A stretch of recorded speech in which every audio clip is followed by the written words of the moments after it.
Ladies and gentlemen, please welcome the 16th President of the National Defense University, Vice Admiral Fritz Rogie.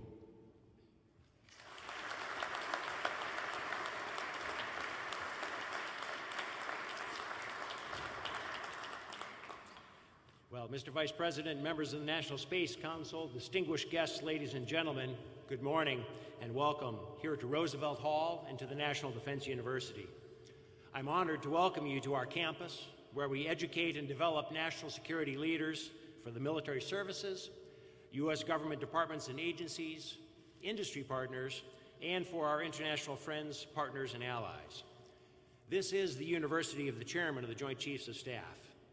We are a graduate school tasked to transform mid-career professionals who come to us as tactical and operational experts and turn them into strategically minded leaders who are ready to take on the thorniest security challenges.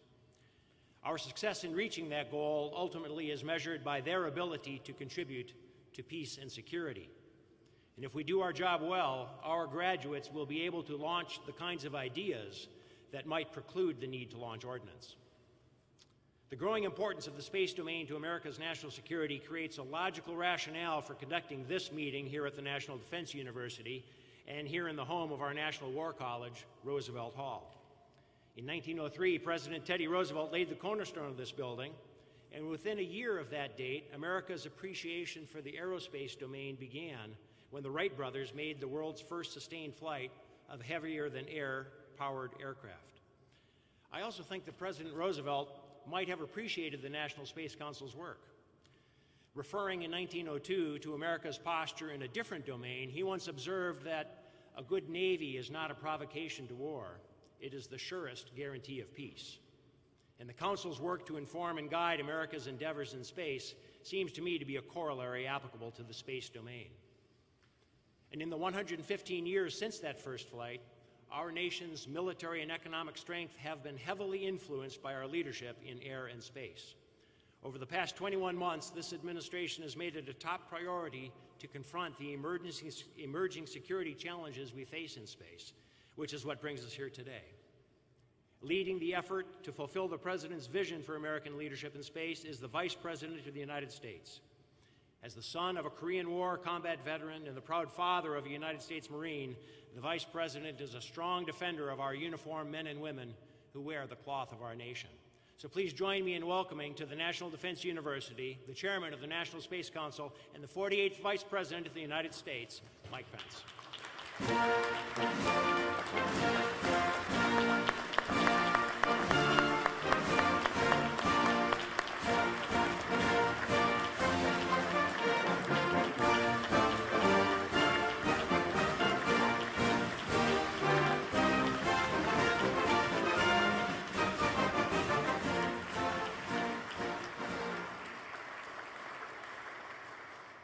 Thank you all. And thank you to Vice Admiral Rogie for your kind introduction and for your leadership here at this storied institution. Would you join me in thanking him one more time for his hospitality and his extraordinary leadership? Members of the Cabinet, Congressman Babin, members of our armed forces, distinguished guests, and to the men and women of this storied institution dedicated to educating, developing, and inspiring America's national security leaders, it is my honor and my privilege to be here at the National Defense University.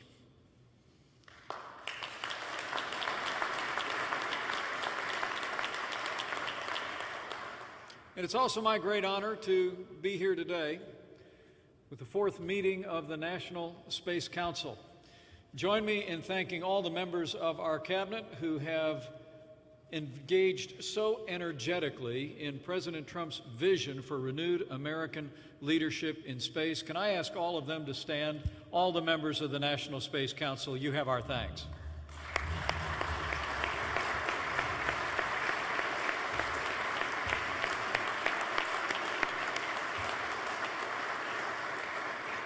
And to them and to all of you, I bring greetings this morning from our Commander-in-Chief, and a great champion of the armed forces of the United States of America, and a president who is committed to securing American leadership here on Earth and in the vast expanses of space, I bring greetings from the 45th President of the United States of America, President Donald Trump.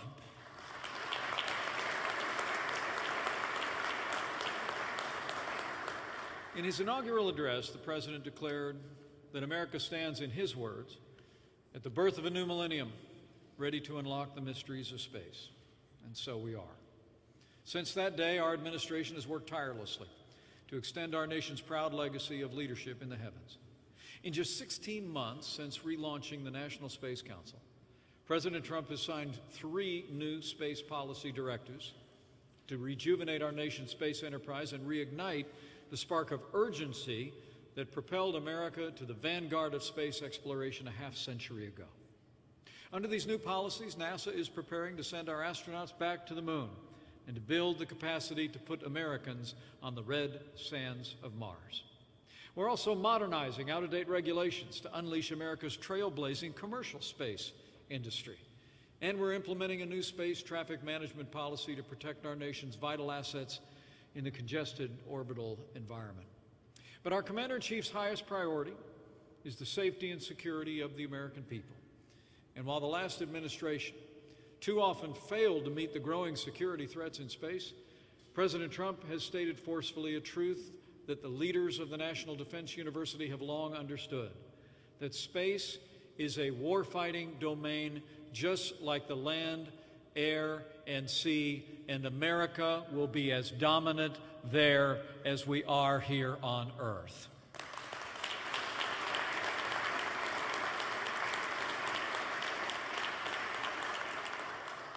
To meet the emerging threats on this new battlefield, to prepare America's best and bravest to deter and defeat a new generation of adversaries on that new horizon, we're creating a 6th branch of the United States Armed Forces.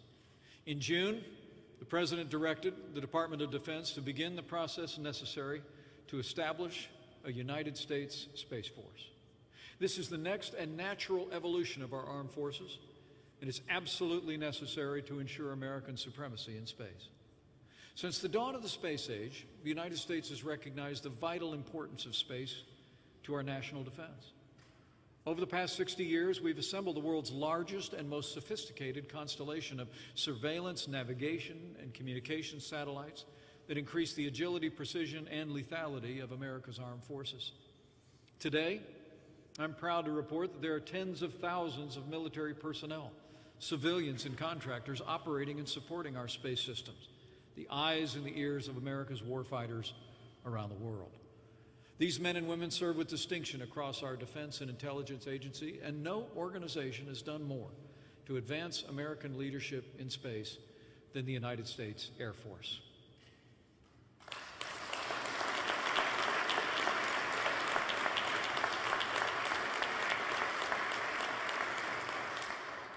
As General Salva knows, the airmen who run our nation's space programs are the best in the world. And since its earliest days as America's newest branch of the service, the Air Force has faithfully served as the steward of our nation's most vital assets, orbiting the Earth as well. But today, space is fundamentally different than it was a generation ago. What was once desolate and uncontested is increasingly crowded and confrontational. And today, other nations are seeking to disrupt our space-based systems and undermine our economic and military might as never before. For many years, nations from Russia and China to North Korea and Iran have pursued weapons to jam, blind, and disable our navigation and communications satellites through electronic attacks from the ground. But recently, our adversaries have been working to bring new weapons of war into space itself. From anti-satellite weapons and airborne lasers to highly threatening on-orbit activities and evasive hypersonic missiles, both China and Russia have been aggressively developing and deploying technologies that have transformed space into a warfighting domain. Since taking office, our administration has taken decisive action to strengthen American power and secure our vital national interests in space. President Trump signed the largest investment in our national defense since the days of Ronald Reagan, including renewed resources to enhance the resilience of our space defense systems, and we are grateful for the support of the Congress of the United States in providing these resources for America's defense.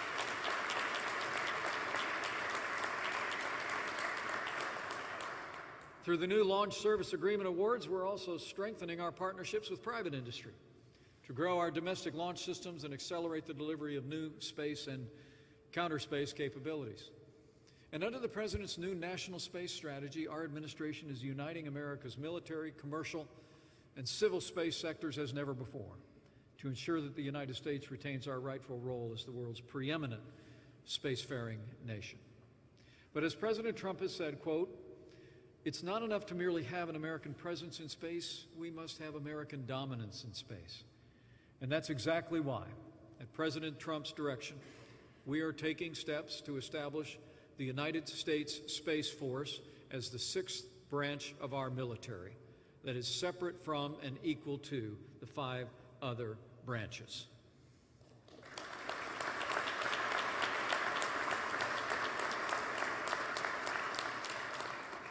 As the President and I believe, creating a Space Force is an idea whose time has come. As the men and women of the National Defense University know well, for decades, one independent study after another has called for reforms to the current organizational structure of our national space capabilities. In 1994, the General Accounting Office published a report highlighting what they described as the fragmented responsibilities over our national security space programs. It was widely read, but widely ignored. In 2001, the Rumsfeld Commission concluded, in their words, that the Department of Defense and the intelligence community are not yet arranged or focused to meet the national security space needs of the 21st century. 7 years later, the Allard Commission arrived at the very same conclusion, though its authors were more direct about it, bluntly stating, quote, "No one's in charge of America's security in space." And in July of 2016, the GAO published yet another report examining the dangerous fragmentation of responsibility over our national security space programs, which is spread across more than 60 different federal departments and agencies. This lack of centralized leadership and accountability, we believe, poses a clear and present threat to our capacity to advance our national security in space. It undermines our combatant commanders' ability to do their jobs. It puts our warfighters ultimately at risk as they operate on battlefields around the world. The American people will never accept this kind of vulnerability, and neither will we.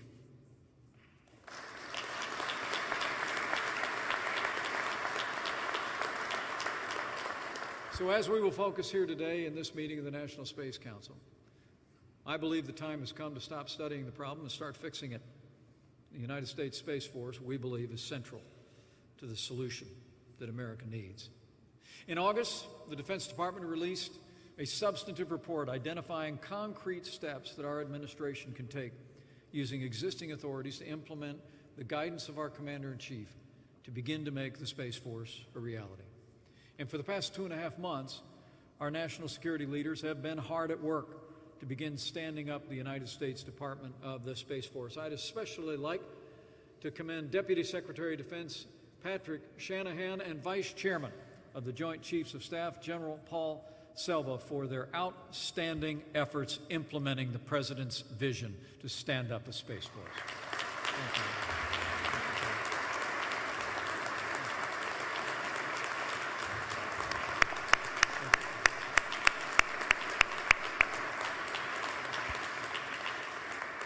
Today, the National Space Council will vote to send 6 strategic recommendations to the President's desk, which will lay out our administration's vision and a roadmap, ultimately, for establishing a Space Force.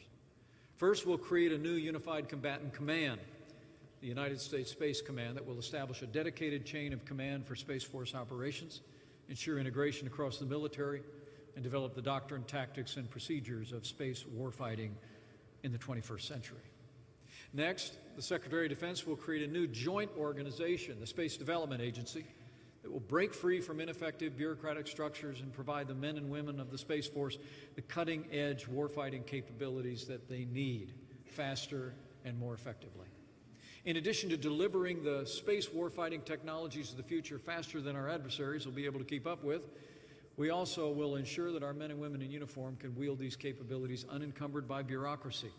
And under the leadership of our Commander-in-Chief, We've already removed unnecessary restraints on our commanders and given them rules of engagement they need to confront emerging threats on land and sea and in the air, and we will do the same in space.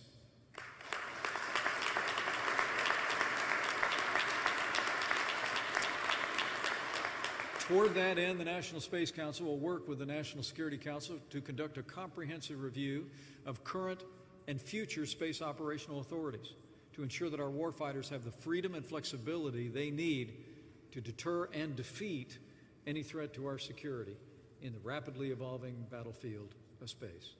Finally, and most importantly, our administration will work with leaders in Congress to create the United States Space Force as the sixth branch of our armed forces in the next National Defense Authorization Act.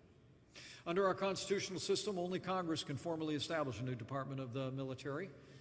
Our administration, I'm pleased to report, is already working closely with leaders in the Congress in both parties on both sides of the Capitol building to chart a legislative and budgetary pathway to create a new department that will organize, train, and equip space forces, including both combat and service support functions for offensive and defensive operations. Very soon, with the support of the Congress, the Department of the United States Space Force will be a reality.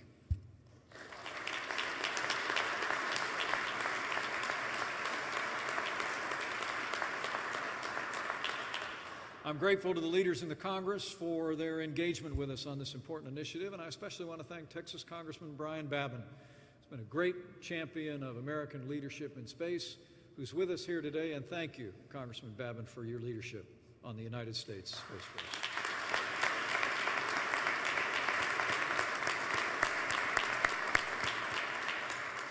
Early next year, in the President's budget, we'll call on the Congress to marshal the resources to stand up the United States Space Force. And in the months that follow, we'll work with congressional leaders to enact the statutory requirements in the NDAA to establish this new department by 2020.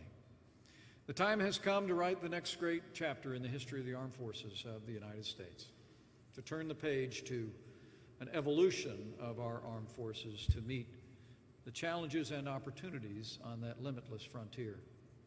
Our nation's armed forces have always been the vanguard of advancing American leadership beyond the bounds of Earth. The Space Force will ensure a new era of American supremacy in space, but there's much work to do. As the men and women of the National Defense University know well, when it comes to defending our nation and protecting our way of life, it is the cost of inaction that we can't afford. With every passing year, what we choose to do in space plays an ever greater role in our security, our prosperity, and to no less extent, the very character and vitality of our nation. Our activities beyond our atmosphere accelerate scientific and medical discoveries. They spur groundbreaking innovations, revolutionize how we communicate, travel, farm, and trade, launch new businesses and industries, and quite literally create the jobs of the future. And while other nations increasingly possess the capabilities to operate in space, not all of them share our commitment to freedom, to the rule of law, and to peace through strength. So as we continue to advance the prosperity of our people, expand the horizons of human knowledge, and carry our most cherished ideals into this new frontier, we will do this just as we have done through the long and storied history of this country. We will do it with a commitment to American strength and to freedom. In our earliest days as a nation, when American merchant ships came under attack by the Barbary pirates and were forced to pay, in the words of Thomas Jefferson, an enormous tribute to the petty tyrant of Algiers, we sent a squadron of our best Navy ships with names like Constellation, Enterprise, Constitution, and Intrepid to protect our commerce and defend our citizens' lives and liberty. When America's destiny beckoned us westward and generations of pioneers, homesteaders, traders, and entrepreneurs went to carve out a home in the wilderness, we dispatched regiments of the United States Army, frontier regulars, to explore new territories, protect vulnerable settlers, keep the peace, and help tame the Wild West. In the wake of the Second World War, with communism on the march around the globe, we forward deployed America's naval forces to deter our adversaries, reassure our allies, and keep the sea lanes open for the free flow of commerce And we made the skies safe for travel and trade by creating the fifth branch of our armed forces, the United States Air Force. In our own day, in this still new century, to ensure that we continue to have unfettered access to operate freely in space, to lead in space for the benefit of the American people and all mankind, we will lead once again. We will evolve our armed forces, and we will create the United States Space Force to meet that future.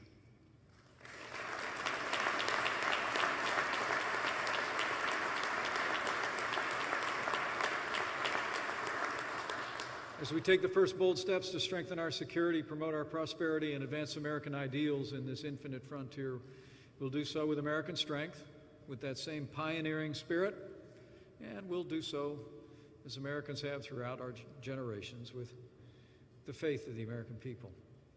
The same faith that generations of Americans have claimed on behalf of all of those who've taken to the skies in defense of freedom in ages past. We'll have faith in the capacity of our pioneers and risk takers to lead without regard to their own personal safety. They'll lead America into the infinite expanse of space, and our confidence will be in them and in all those that support them. And also, we'll also, I'm sure, breathe a word of prayer as those great pioneers go forward in this new endeavor of renewed American security in space, of renewed American exploration and leadership in space. I know many Americans will claim that ancient promise that when we rise on the wings of the dawn and we settle on the far side of the sea, even if we go up to the heavens, may there even his hand guide those who will lead us there, and even his hand hold them fast. With the efforts of the National Space Council, with the unwavering courage of America's men and women in uniform, the continued support and innovation of American people and American industry, and with the vision and the leadership of President Donald Trump, and with God's help, I know we will give America the security she deserves. We will forge a new era of peace through strength in outer space, and America will lead for freedom in that infinite frontier once again. Thank you. God bless you. God bless our armed forces, and God bless the United States of America. Thank you all for being here.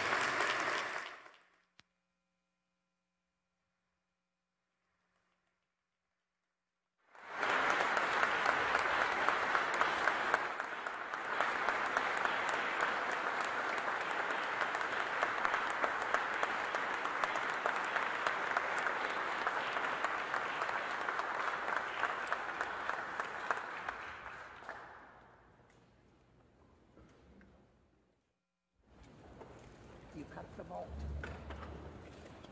Don't cut the bolt.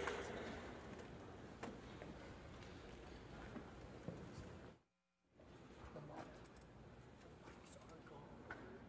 It's gone.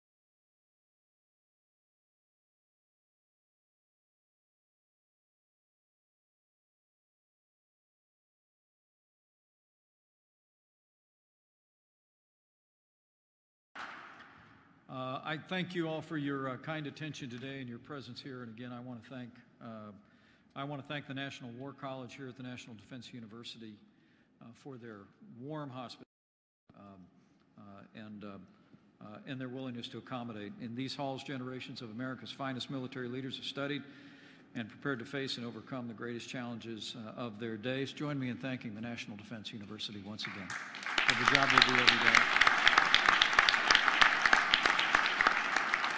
In June, at our last meeting of the National Space Council, President Trump called for the establishment of the United States Space Force. And as the saying goes, back in Indiana, we didn't let the grass grow on this one. And I'm so grateful for the efforts of members of the Council and the User Advisory Group who put together the practical recommendations that we'll be forwarding to the President today.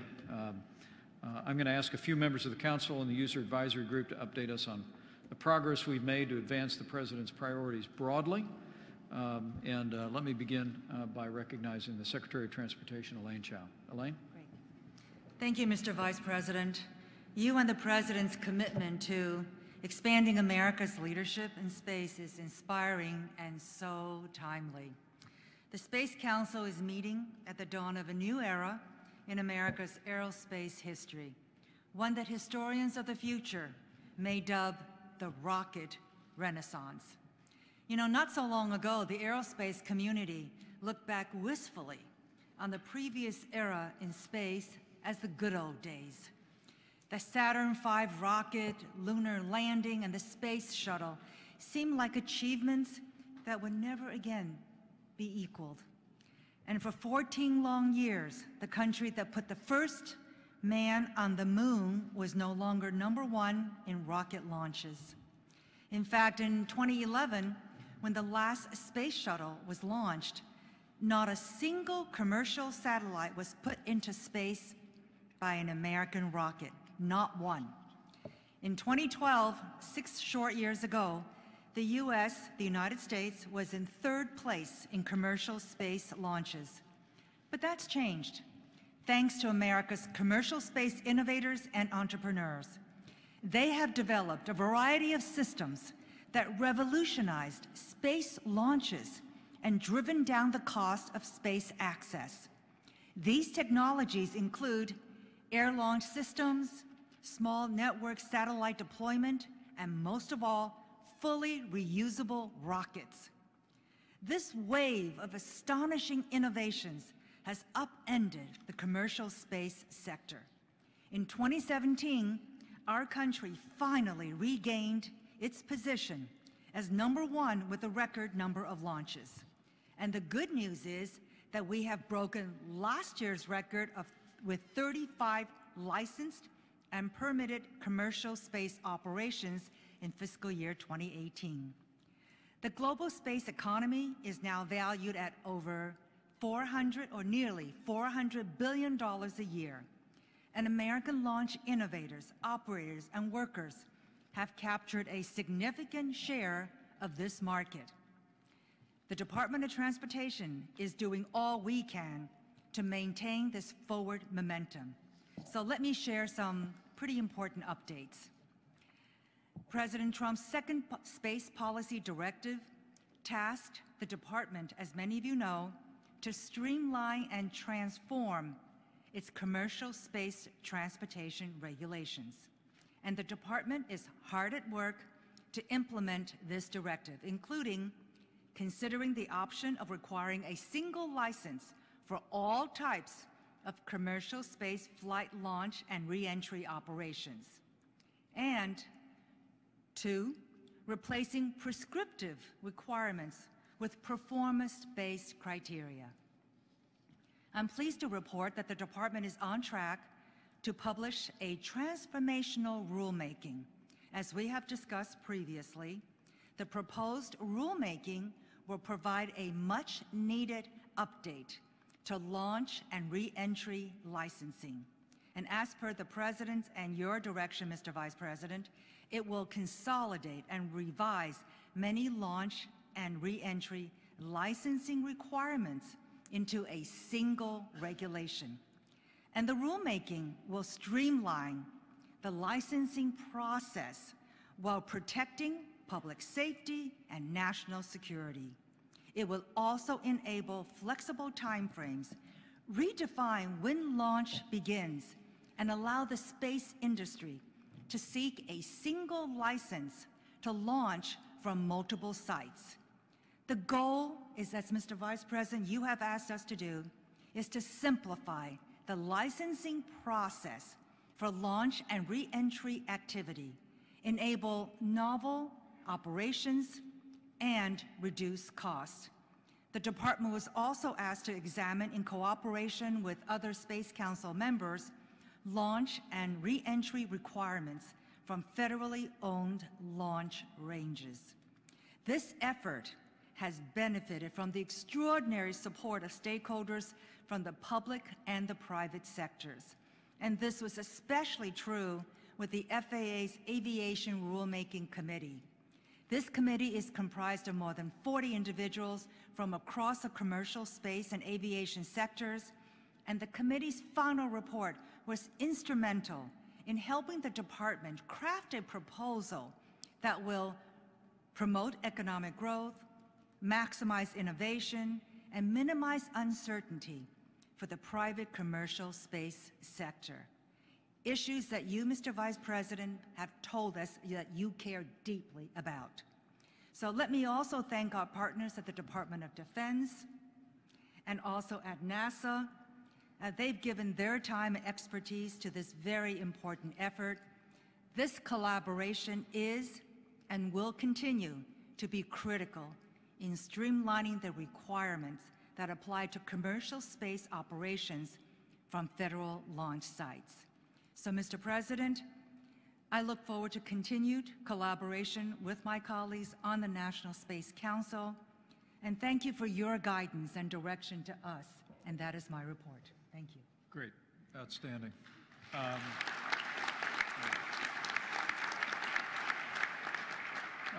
Thank you, Secretary Chow. Thanks for your work on Policy Directive 2. It is part and parcel of vision for revitalizing American leadership in space, and your efforts will shape Americans' travel to and from space in the future and continue to drive industrial innovation and strengthen our shared industrial base for space leadership. So we thank you for that. Along the same lines with regard to Policy Directives 2 and 3, let's get a quick report from the Deputy Secretary of Commerce, Karen Dunn Kelly. Karen? Thank you very much. Mr. Vice President, National Space Council, guests, thank you for allowing me to join you today.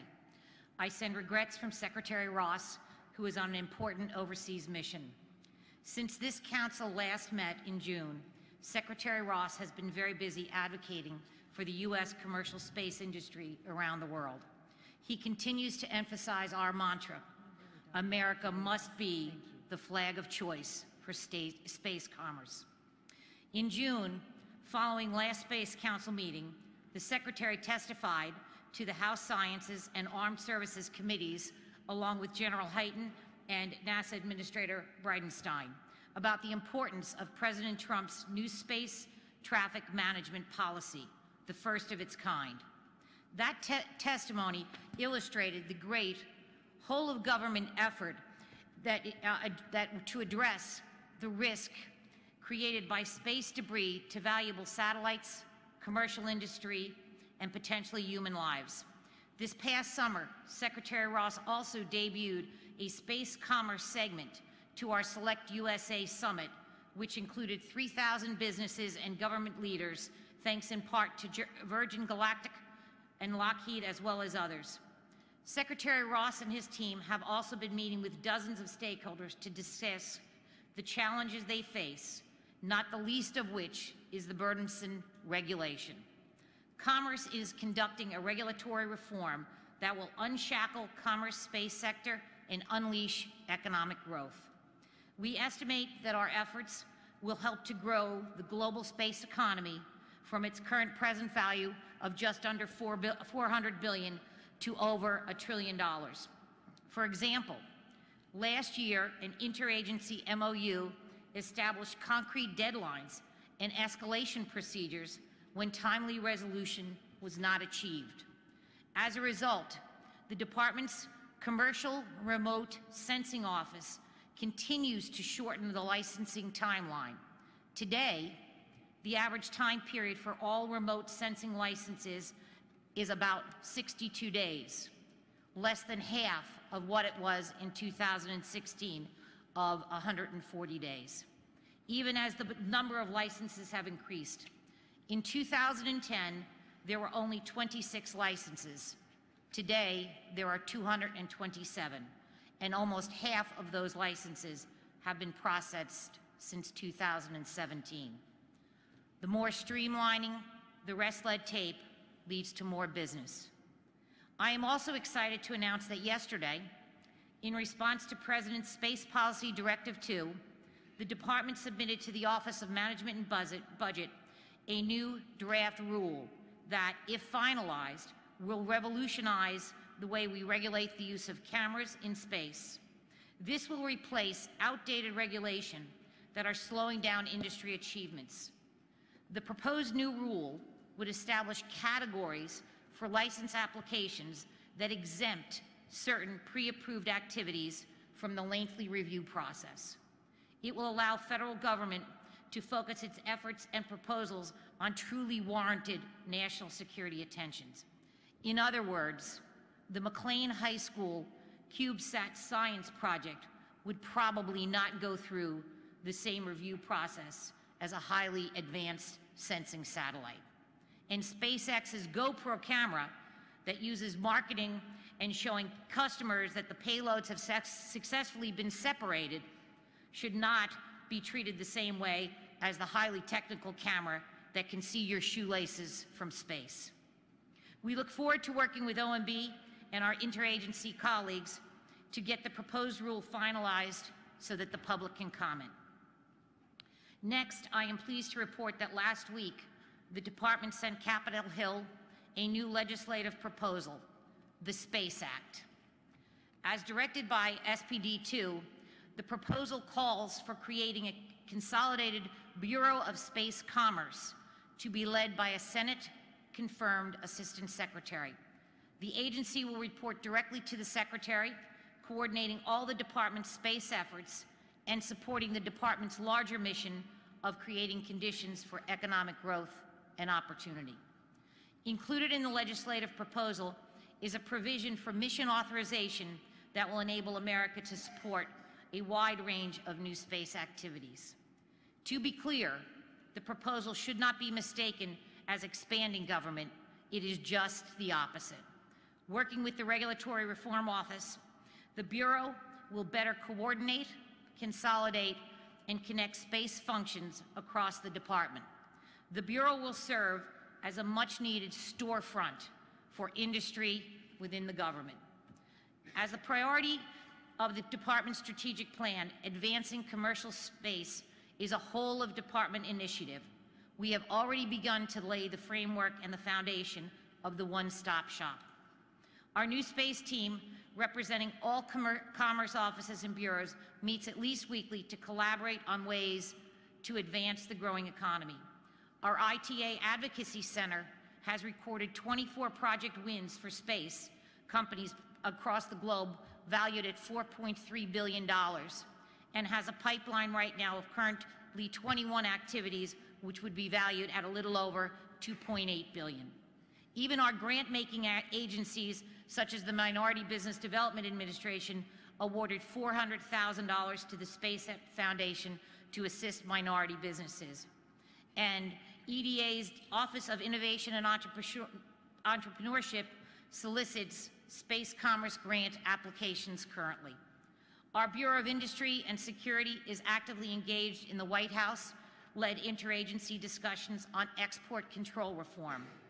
And NTIA is working on a holistic spectrum management policies that will advance the far-reaching missions envisioned by President Trump and Vice President Pence. Our reinvigorated Office of Space is open for business. Following the last council meeting, Kevin O'Connell joined the department in July as the new director. The position had been left vacant for over a decade. Not anymore. Welcome, Kevin. In fact, Kevin will be leaving this meeting a bit early as he needs to speak in Huntsville tonight on the very topic. Since the Council in June approved SPD 3 and its implementation plan, Commerce and the Department of Defense have been working very closely together. Our senior space officials have been spending time at the Vandenberg Air Force Base and in Colorado Springs to more deeply understand the Department of Defense's existing operations and capabilities. As the partnership, we will soon assemble a cadre of commerce employees to work at Vandenberg as the civil agency interfacing with industry for space traffic management. We forged strong alliances with the Department of Defense, U.S. Air Force, U.S. Strategic Command, as well as other federal agency partners such as NASA, the State Department, the Department of Defense. We recently submitted our 90-day report for the Space Council, and we look forward to submitting a more detailed plan in December. We meet regularly with private industry, preparing to track, analyze, and safe coordination of space objects.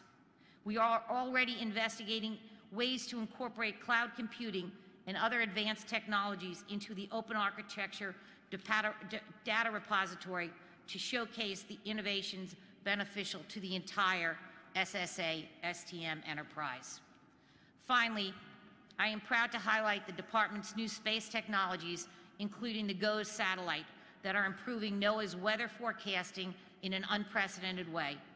Last month, Hurricane Florence's NOAA's 5-day hurricane track forecast accurately predicted the storm's landfall within 2 miles. That's not been done before. What this does is it enables state governors to more quickly declare emergencies, order evacuations, and truly save lives. The importance of space technology and space commerce in our lives has never been more evident than it is today. Thank you, Mr. Vice President, for the opportunity to speak about the department's progress. Thank you, Karen.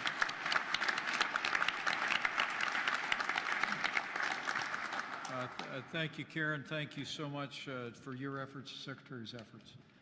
I think everyone looking on can see the energy with which the Department of Commerce has engaged this effort to streamline and to promote our commercial space industry, and the administrative actions that you've outlined, the legislation that you're promoting, all are reflective of the President's desire to unleash the full potential of our commercial private sector. So thank you very much. Well done. With that, let me recognize our NASA administrator, and to say to Administrator Bridenstine, we appreciate your leadership at NASA. We were all thankful to see NASA astronaut Nick Hague return to the Earth safely, along with the Russian cosmonaut Alexei Uchinin. We noted the failed rocket launch 2 weeks ago. I know you were in Kazakhstan for that launch. We spoke contemporaneous with that, and I appreciate the attention that you paid to our astronaut and to the entire incident. It does strike me, Jim, as a wake-up call, and the need for us to once again be able to launch American astronauts on American rockets from American soil, and I know that day is rapidly approaching. With that, we look forward to your update on NASA's work with the Departments of Commerce and State, Transportation, and also the status of the International Space Station. Join me in welcoming the Administrator of NASA, Jim Bridenstine. Would you please? Thank you. Thank you so much, Mr. Vice President. It was a tough week last week when we had a failed rocket launch. And as you correctly noted, Nick Hague and Alexei Uchinin are home safe. And we are very grateful for that.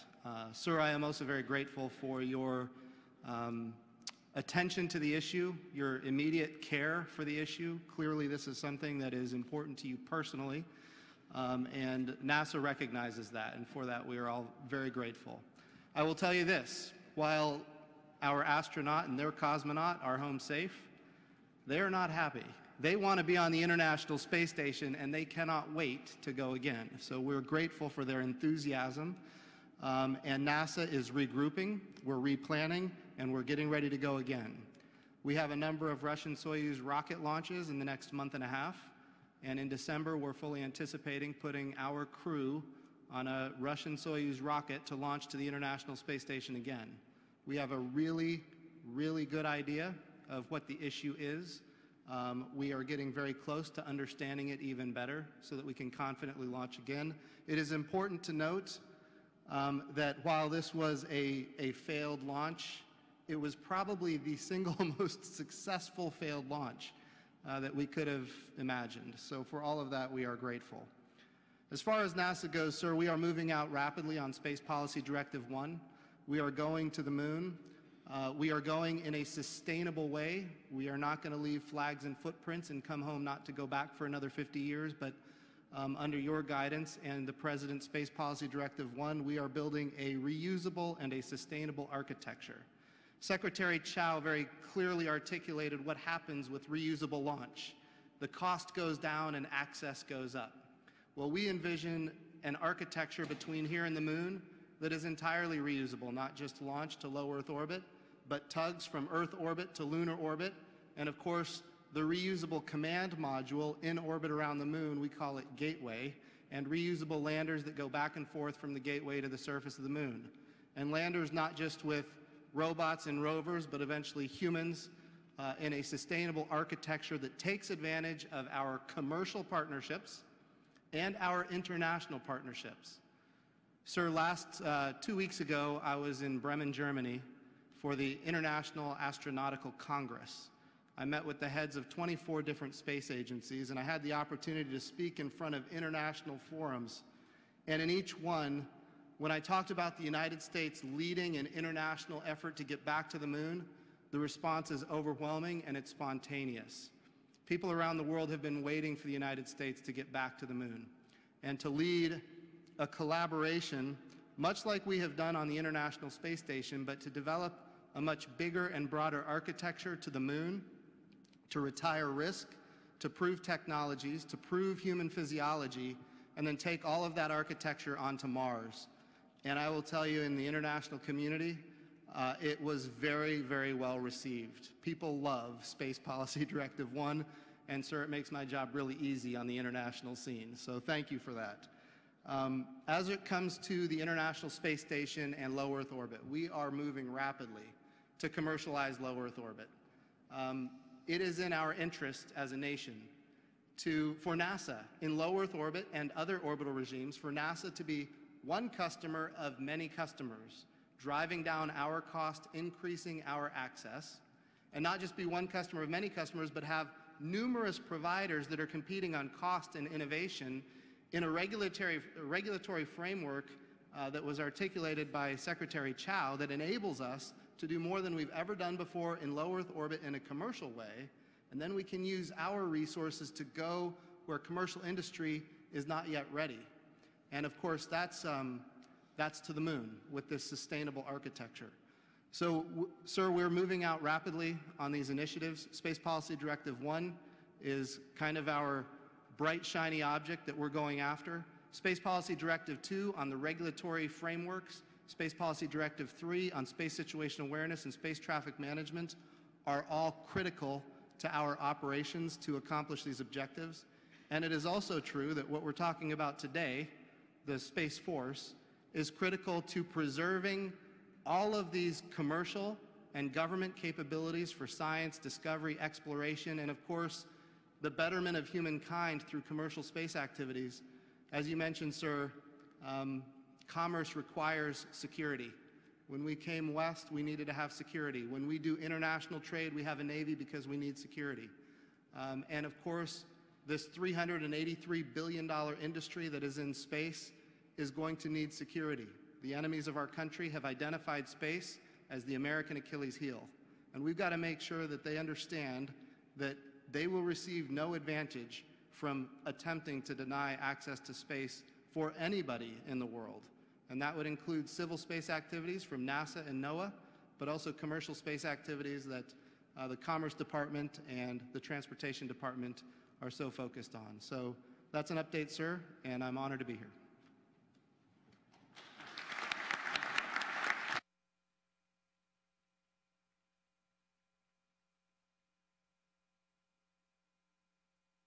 Thank you, Jim, and thank you for that good report.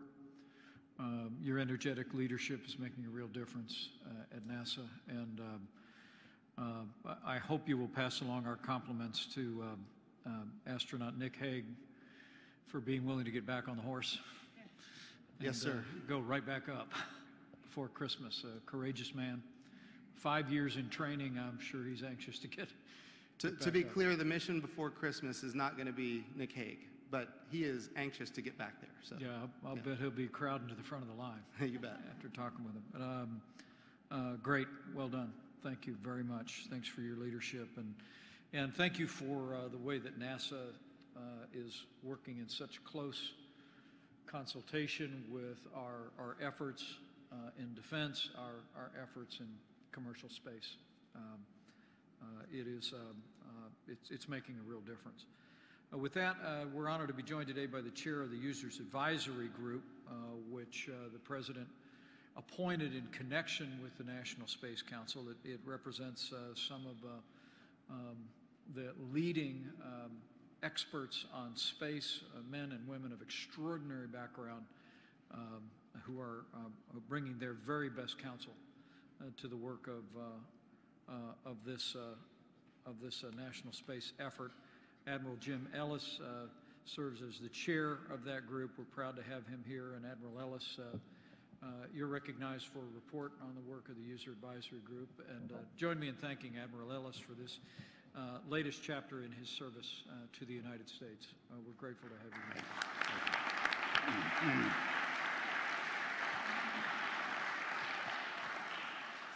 Thank you. Mr. Vice President and distinguished members, thanks for inviting me to provide an update on the activities of the Users Advisory Group to your National Space Council.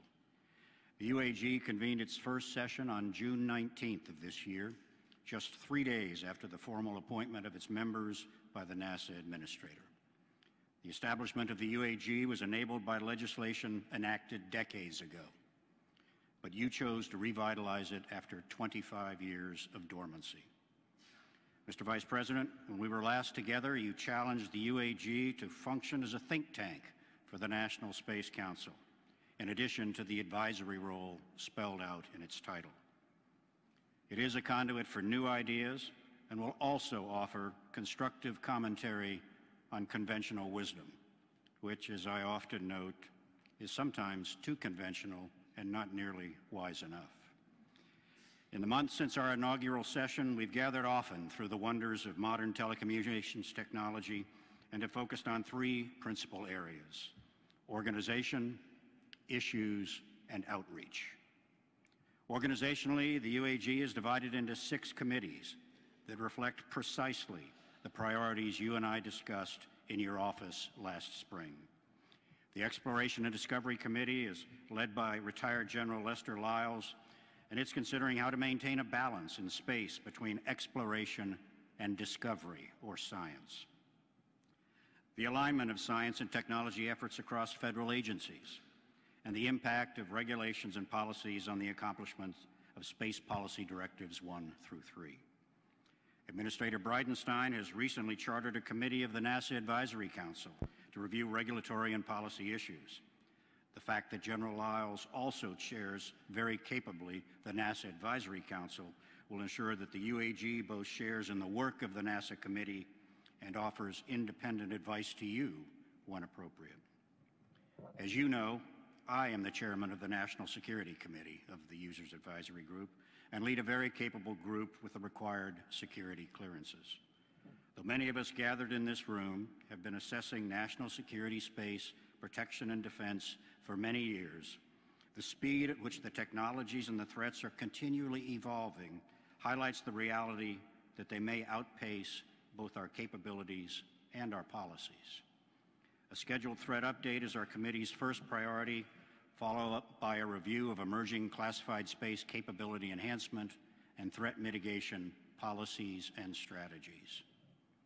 An experienced and expert space professional, Mary Lynn Dittmar, and her talented colleague Eric Stallmer chair the Economic Development and Industrial Base Committee. They are considering recommendations for accelerating the economic development of low Earth orbit and the Moon, developing a framework for understanding and applying the myriad contracting mechanisms, assessing how best to manage space-related spectrum issues, and expanding mechanisms encouraging use lease of available or mothballed government space infrastructure. Veteran astronaut and space shuttle pilot and mission commander Pam Melroy leads the Technology and Innovation Committee.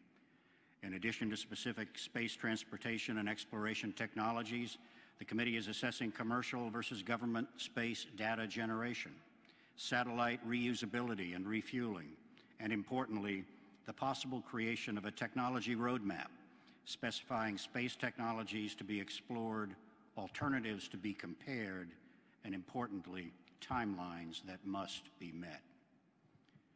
Eileen Collins, renowned four-time space shuttle pilot and mission commander, chairs the User Advisory Group Committee on Outreach and Education. I will say more about outreach efforts in a minute, but on the education side, our committee is committed to delivering actionable recommendations to enhance space-related and engineering education at all levels. Ideas include education incentive clauses in all space-related government contracts, incentivizing students to choose math, science, and engineering degrees by increasing individual grant money from existing programs, and innovative ways to address the high dropout rate of first-year engineering students. The final group, the Space Policy and International Engagement Committee, is led by Dr. David Wolf, astronaut, spacewalker, medical doctor, electrical engineer, and your fellow Hoosier. The committee's broad remit will include review of both the current and evolving national space policy, as well as the guidelines, behavioral norms, and technical standards affecting international space cooperation and deconfliction. Finally, as I noted earlier, mindful that we were impaneled to represent all users of space, the Users Advisory Group has conducted outreach panels at major domestic and international space events over several months. We will continue to seek input and ideas, issues and innovations, specifically targeting industry leadership, experienced aerospace veterans at all levels, and importantly, the up-and-coming new generation of space professionals. By way of example, Mary Lynn Dittmar and I met with a large group from the Space Generation Advisory Council earlier this month at the International Astronautical Congress in Bremen, Germany, where Administrator Bridenstine was also speaking powerfully. The SGAC, the Space Generation Advisory Council, with over 13,000 members, represents the largest network of students, young professionals, and alumni in the global space industry. In a note of appreciation I received after our session, the organization's executive director said, "The UAG is a perfect platform for us to provide an opportunity to our members to actively contribute to space-related activities and discussions." With that in mind, I'm also pleased to note that as of this past Friday, the Users Advisory Group has gone live with a hosted page under our NASA website where we can receive such input around the clock and from around the globe. Mr. Chairman, on behalf of the Users Advisory Group, thank you for this update opportunity. Wherever we go, at home or abroad, and with whomever we speak, we see a new energy, a new vitality in the space community. We appreciate the focus that you and the National Space Council have brought to our nation's role in space, and we look forward to continuing to support your efforts and to our shared contribution to the future of the nation's space enterprise. Thank you.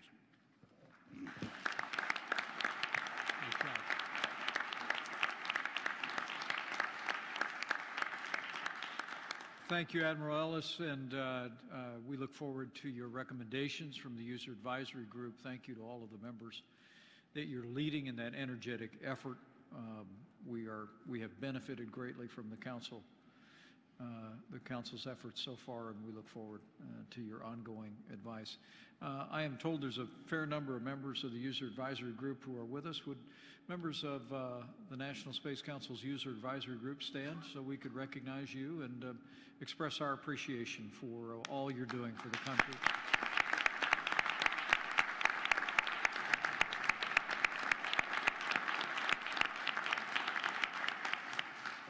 Thank you, Admiral Ellis. And I'll invite our panelists to go ahead and take their seats.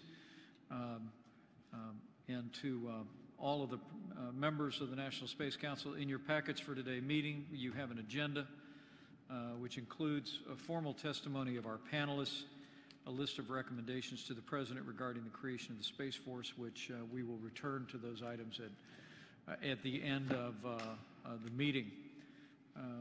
Our panel today is made up of distinguished experts in national security, space policy, and defense policy. And as we look forward to offering recommendations today with the objective of standing up a sixth branch of our armed forces, it is our desire to draw on the experience of experts from across space and defense enterprises, and we have three with us today. Our first panelist is Doug Lavero, a leader in national security, space policy, and distinguished policy expert, served as Deputy Assistant Secretary of Defense under President Obama. Our second panelist is Mr. Mark Sarangelo, who is currently the entrepreneur in residence at the University of Colorado Boulder, previously served as Executive Vice President at Sierra Nevada Corporation, where he led the company's space business. And our final panelist is Lieutenant General James McLaughlin, a 35-year veteran of the United States Air Force, served as Deputy Commander of the United States Cyber Command. And as we move forward to standing up the United States Space Command, we need to draw on the valuable lessons we've learned from establishing the United States Cyber Command already. So to all three of our panelists, we are grateful for your presence here today, and to the audience, join me in thanking this extraordinary group of Americans for joining us here today. So Mr. Doug Lavero, you're recognized to summarize your testimony, and I remind members of the council that their full testimony is in your packets. Thank you, Mr. Vice President, members of the National Space Council, ladies and gentlemen. Before I begin, I must apologize for my voice here today. I lost it due to sickness this past week. My lack of volume is due to the remnants of fever, not the absence of fervor. I am pleased to join Lieutenant General McLaughlin and Mr. Sarangelo to provide my perspectives on the need for a U.S. Space Force, a discussion long overdue. I especially want to thank President Trump for moving the debate onto the national stage. This is not a new subject. It's been talked about for decades inside the national space community. During my time at the Pentagon under the last administration, the need to rethink how DoD reorganizes space or organizes for space was a topic of considerable debate, but was left unresolved. So I'm particularly grateful that with the President's help, we can now bring the discussion into the public square to educate all Americans on why now is the time to act. To begin, I think it's important for me to describe the roots of my perspective. My discussion here today was not shaped in just the last few months as the topic was thrust into the news, nor over my prior 4 years in the Pentagon leading space policy. Rather, it is the sum of nearly 30 years of working continuously in national security space from within DoD and the intelligence community, in uniform and as a civilian, from having been involved in every DoD space organizational debate since 1994, from working around the world with space-inclined allies and domestically with every segment of space industry, from large defense contractors to small entrepreneurial firms, and with members of both parties. I would stop on this last item to make an important point. In my mind, how the DoD organizes for space is not a partisan issue, and it is my hope that it does not become one. Because if it does, and that causes us to fail to address it now, the next time we enter the discussion, U.S. leadership may have already been lost. With that as prelude, let me make it clear where I stand. The U.S. needs a Space Force, a department within the DoD whose sole focus is U.S. leadership in and defense of the domain of space. Time does not permit me in this short statement to describe all the reasons why, but that opinion is bolstered by every authoritative study external to DoD over multiple decades which has looked at these issues. Every single one, points to the erosion of U.S. national security space leadership and the necessity to dramatically reorganize space within DoD. While they may differ on the exact form and timing of that reorganization, the unwavering consensus is that dramatic change is needed. In fact, even the Air Force Association, which opposes creation of a Space Force, admits, and I quote, "Standing up a new armed force for space is not if, but when." To that point, I think it's only appropriate to quote the words of General Hap Arnold, who founded the AFA and is viewed as the father of the modern Air Force. In his appearance before Congress in 1946 on the topic, he said, "Each new crisis has found our armed services far from effectively, efficiently, or economically organized. With each crisis, modernization and coordination have been hammered out under war pressure at great waste of resources.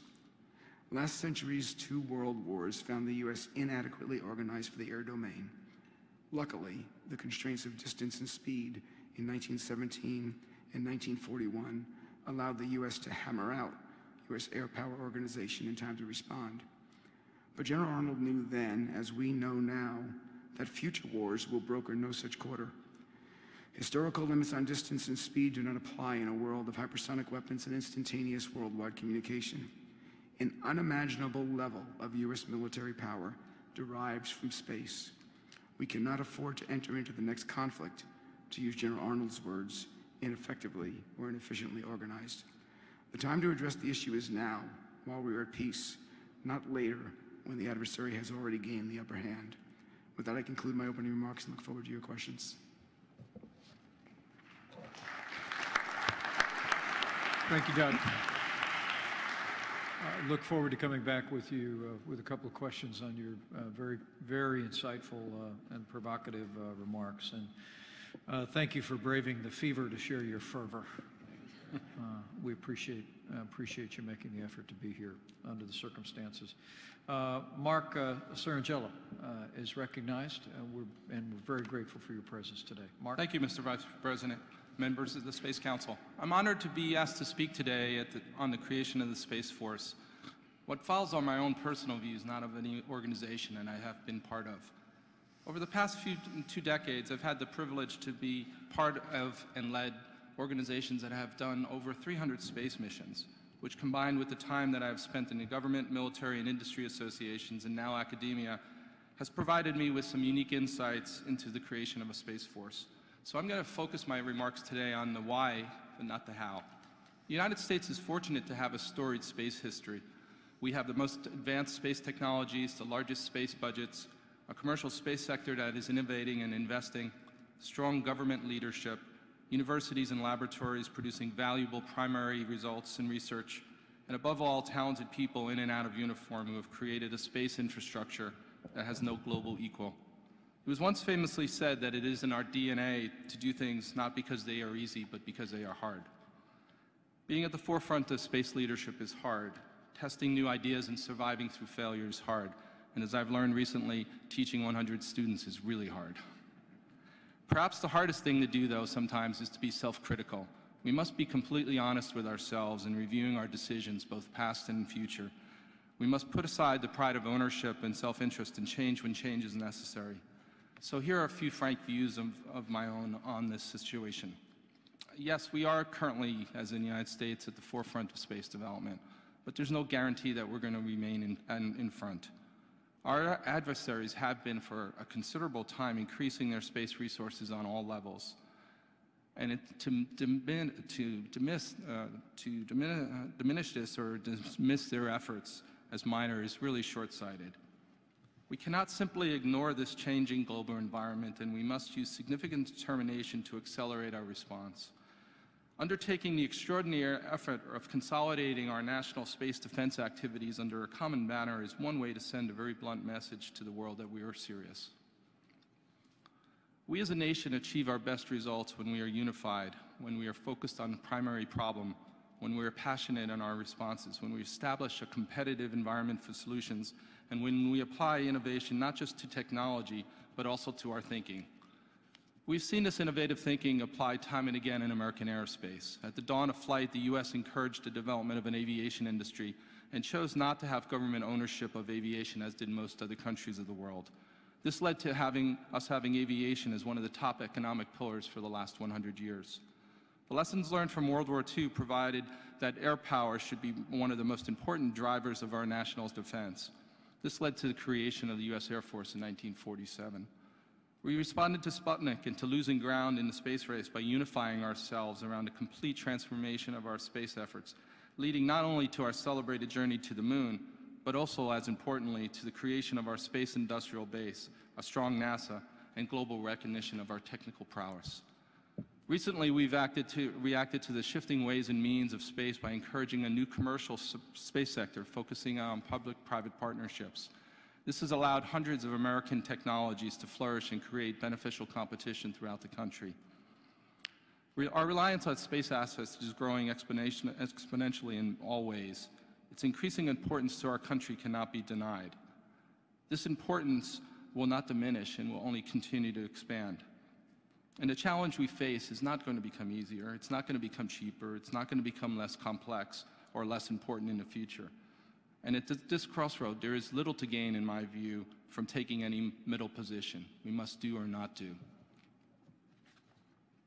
The question is not what's right for the next decade, but what's right for the next century. Those of us who work in the space sector really understand that what we do is really the long term, is for the long term, and we are only really just interim custodians for what happens here. What we do now and how we do it will vibrate well into the future. We have had significant success from our space structure. We owe a debt of gratitude to all those who sacrificed to get here. We owe it to them to use what they have used wisely. And our job as leaders is to hear all points of view and to have the wisdom and the judgment to come to informed and balanced decisions. As we go down this road of looking at a Space Force, this change must be more than just a paper reorg. It must be real, it must be fundamental, and it must be something that we can plan for the future. People often look at technology fields such as space and the industry that I've been in for the last 2 decades, and they look at the hardware and not really what's behind it. The reality is that we're only as good as the people we have on our front lines. We need to keep them engaged by creating strong career paths here. A dedicated Space Force will likely increase retention by creating more and more interesting long-term opportunities for high performers. We'll be able to attract the best and brightest in the future to the DoD if they see a robust long-term commitment being made by our government. And last but not least, the space is a large ecosystem. As we consider this change to be successful, we must look at elements beyond the DoD. We need to ensure that NASA remains strong, well-funded, and independent as our civil agency. We need to continue to support the U.S. commercial space industry's investment in technology. We need to incorporate our universities through the support of STEM education and future primary research. This will provide motivation to the next generations while pursuing space studies and concurrently increasing the future talent pipeline for the DoD. We need to fully utilize the substantial and critical work that's being done in our national laboratories. And finally, we need to remember that space is more international than ever before. When practical and feasible, we should cooperate with our allies. Multinational space activities have been successful for the U.S. in the past, and they will be in the future. I'd like to close. Sometimes, as I look at important decisions, one of the things that I like to do is to remember my trip to the National Archives. When you go up to the National Archives, as you walk through the door, there's a Shakespearean quote on a statue that says, "What is past is prologue." And with that quote, I'd like to end with just a little bit of walk into the past, if I may. In 1937, the Bible for aviation was called the Aircraft Yearbook. And there's a quote out of this that I think is very important and perhaps insightful for today. Most significant of all, in a situation that defies any sort of restraint in describing it, is the breakneck race of all other large nations for military supremacy in the air. The American people have taken real pride in the success which they have developed the airplane as a vehicle of peaceful transportation. They have always preferred that kind of development as compared to making the flying machine an instrument of war, and there's no indication that that national thought has changed. On the other hand, the present activity abroad is predominantly military and is growing so rapidly that it can no longer be ignored. Our adversaries are going into mass production of military aircraft as rapidly as facilities permit. Their factories are operating day and night. In the laboratories and drafting rooms, their scientists and technicians feverishly work on new things designed for aerial warfare. Many of these developments abroad seem fantastic and more of a stunt, but in aviation, the stunt flight of today seems bound to be commonplace tomorrow. The powers abroad are spending untold amount of money on research and development, but they are not just waiting for new things to be created. They're building quantities of these machines based on American aircraft operated in the United States.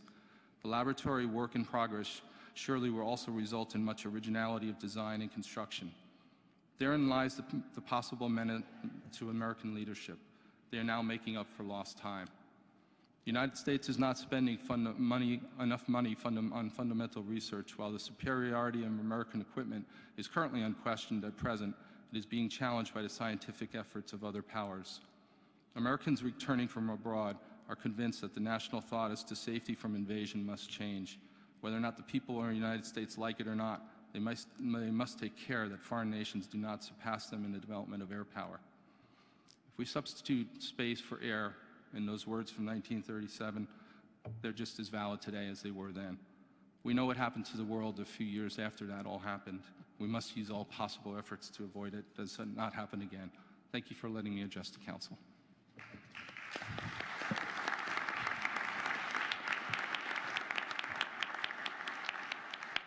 Thank you, Mark. Thank you for those eloquent words. We look forward to coming back to you with some questions with that. The former Deputy Commander of the United States Cyber Command, Lieutenant General James McLaughlin, is recognized. Thank you, General. Thank you, Mr. Vice President. Vice President Pence, members of the National Space Council, ladies and gentlemen, it is an honor to join these two distinguished panelists to discuss the President's proposal to create a Space Force. I have a unique perspective on the topic of how the government should organize and manage national security space. You can see from my biography that I spent the majority of my 34-year career in a variety of space assignments that are relative to today's discussion. I resonated with your opening comments. I'm very proud of my service in the Air Force and what our service has done and the legacy we have in space. But my perspective today really is on the challenges that are now and some of the challenges that have been on our plate going back to the time of the Rumsfeld Space Commission, where I served as a staff member and was later responsible within the Office of the Secretary of Defense for Space Commission implementation to the Deputy Secretary of Defense.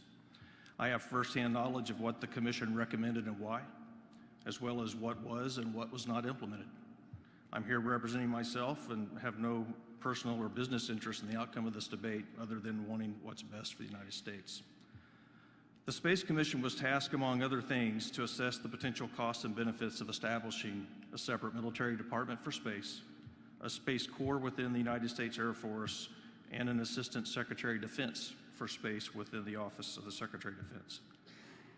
However, after 6 months of deliberations, the Commission did not recommend an immediate move toward a department or a corps, but instead recommended an internal Air Force realignment aimed at creating a separate structure within the Air Force, with control over space, organized, train, and equip functions such as personnel management and policy, financial management, research and development, and the planning, programming, and acquisition of space systems.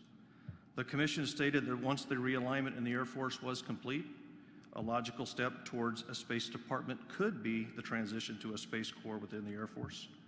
The Commission also recommended the creation of a new Undersecretary of Defense for space that would actually oversee and advocate for this missionary within the department. So what happened and where are we today? I'm disappointed to say that we missed a generational opportunity. We did not implement the realignment of the Air Force as envisioned by the Space Commission, and we did not create a strong OSD oversight mechanism. We never started the journey towards a corps or a department. We missed the opportunity identified by the Commission to, quote, create a space-oriented culture comprised of military professionals who would directly influence the development of the systems and doctrines for use in space operations, end quote. While it would be untrue and unfair to say we've not made progress in national security space, because that's not true, we have made progress that's actually well short of what's needed. I do have some recommendations moving forward for the Council's consideration. To the degree it's possible, I will strive to maintain the extraordinary level of presidential focus and leadership, which has been extraordinary, and to continue to build consensus on the Hill. Do everything possible to make this a bipartisan issue that resonates as explained to and important to all Americans. Don't be distracted by issues that may seem important to this issue, but are actually not central to the problem, or you may end up being disruptive in the wrong areas. Don't believe that creating an independent organization would distract us from urgent problems of the day, because creating the space personnel culture, doctrine, and capabilities the nation needs in space is the urgent problem of the day. Focus on rapid results and momentum. Pick an independent organizational structure, align it under a single committed senior space leader, provide that leader the needed authority, autonomy, and resources over those core space organized, trained, and equipped functions. A separate Space Corps within the Department of the Air Force may be viewed as the most efficient and cheapest path to a separate branch of the military. But a Space Force under a separate Department of Space would be, in my opinion, the most rapid and most effective path toward an organization able to meet the serious threats that exist right now, not tomorrow or in the midterm. And last, I would create and assign a single senior OSD official with the responsibility to provide oversight, advocacy, top cover for this new organization, and to ensure all actions are being implemented as directed. I do think it's worth mentioning that in my last 4 years in the Air Force, I actually was working in a similar set of problems in the cyber area, both as the Air Force component commander for cyber and then 3 years as the deputy at U.S. Cyber Command. It is interesting that we took a very different path in this pace, but against many of the same problems, and I think in some ways has not been as controversial, although there are still hard problems to come, and I'd be glad to answer any questions you have regarding that experience. And in summary, the purpose of my remarks today is not to be critical of any individual organization at all, but to simply share the benefits of my experience, provide a candid view of the history associated with this important area, and provide some recommendations to spark a discussion. I look forward to your questions.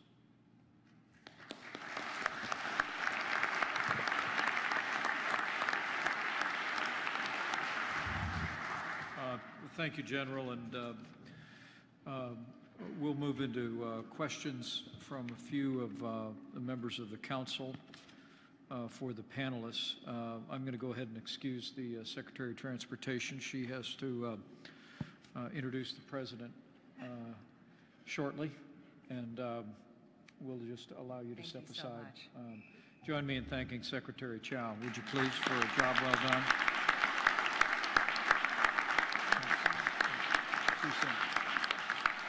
Let me begin. Doug Lavero and General McLaughlin, you spoke about the importance of the President placing this issue at the center of the national debate. Doug, you made some very generous comments about that and in setting up your statement that the U.S. needs a Space Force. In what ways, and maybe I'll start with Doug and go to the General, and Mark, you can speak to this, and keep your answers maybe to a minute if you can, because I want to get to everybody. How would you best recommend that the President and the administration keep this issue before the American people most effectively? Thank you, sir. So first of all, this kind of a forum is obviously part of that effort. We have an issue within the U.S. in my mind that everybody uses space every day, but almost nobody really knows how it gets there and why it's important. I think that NASA does a fantastic job of educating the country on civil space. We do a far less job of educating on the military uses of space. If people understood that military space saves lives, it saves U.S. lives, it saves our allies' lives, it saves our adversaries' lives, it saves our treasure. I think that these points need to be brought out to the public so they can understand that this is not just a lark or a late-night joke. This is an important critical issue for the U.S. And the more we educate folks on this, the more they will go ahead and, I believe, support the move, because they'll understand, as all Americans did after World War II, they understood the importance of the Air Force. They saw it. They lived it. We don't have that same understanding about space today, so I would love to see that happen. Yeah, very well said. General? Yes, sir. Two things very quick. I do think if you even go back to the Space Commission, which I mentioned earlier, the first 3 recommendations of the 13 had to do with presidential leadership and some structure and coordinating structure within the Executive Office of the President. And at a time we were trying to talk about such significant changes in the executive branch, and I would say today, the lack of that didn't really happen for a lot of good reasons, but it didn't happen. So I do think the leadership itself on something this big, without it, the likelihood of it stalling or not being implemented rises without the president, without that vocal leadership. The only thing I would suggest is I think the fact that it's mentioned so much and we have the National Space Council that's active and public is just continuing to explain, sort of in the English my mom and dad would understand, as to why this is so important to the American people in a way that I think would resonate with their representatives in Congress, and so that they would understand why we need to make these changes that would resonate with them. I think we're doing that, but I would encourage that to be done even more so. Good. Very helpful. Mark? Yes, sir. I would, two things. I think one of the exercises that I've been involved with in the past was an internal one called A Day Without Space. I think if we took that concept of a day without space and brought it out to make it a publicly accessible understanding of what is a day without space, what would that look like? How would we live? It's not just what we do in the military and what we've done within the government, but it's what we do every day in our lives. I think that simple concept, if we go to a person and say, what would space, if we took it away from you today, what would that look like? I think that is a way to get to. And as I agree with my colleagues, I would also add one thing, that while I would want my mom and dad to understand it, I would also want the next generation to understand. And I think we need to bring this to a language that not only looks at the people who are there right now making decisions, but who we're going to hand this off to in the next 10, 20, and 30 years. And make them understand from their fundamental way, as they understand their own ways of video games and their own way of language and their own way of social media, bring it into that context. Thank you. That's great and very provocative. Jim, we ought to come back to that day without space concept for school kids. It's pretty powerful. How quickly we would lose a lot of the things that we all rely on every day. Let alone the things that our national security relies upon. So, good comments. With that, Deputy Secretary of Defense Shanahan. Yeah, thank you, sir. Question for General McLaughlin, and first of all, thank you for your service. You know, having been part of the Rumsfeld Commission, and then certainly, you know, deep involvement with Cyber Command, when you think about, you know, we're going to undertake a very similar type of mission, what would be your lessons learned or thinking around how to focus people on quick wins and you know, get the reps so that you get the energy and the momentum that's needed to establish something new? Yes, that's a great question. I think where there is a tie between the two communities, you know, the space community that I grew up in was, while they're very good at their job, they really are about providing sort of a service, providing, you know, operating satellites that are utilities or space support for launch, doing, you know, the intelligence mission from space, but not having to actively engage and fight in that space. Same thing on the cyber side is the building blocks of the cyber warfare community are sort of our communications and our intelligence professionals who also had a different mission before. So our job, and what I think we did pretty well on the cyber side, is we created U.S. Cyber Command from the very beginning. This is a military operations force. This is a domain of warfare. We have active offensive teams that we stated publicly to the world, and we are building the ethos for those operators to be cyber warriors. And I think going back 20 years, that's what journey that I wish we would have started on in earnest in the space side 20 years ago, because it creates that ethos and it creates just the entire group that feels like that's the mission and the purpose for why they exist. And I think that would be something we would want to focus on in a serious way. Thank you very much.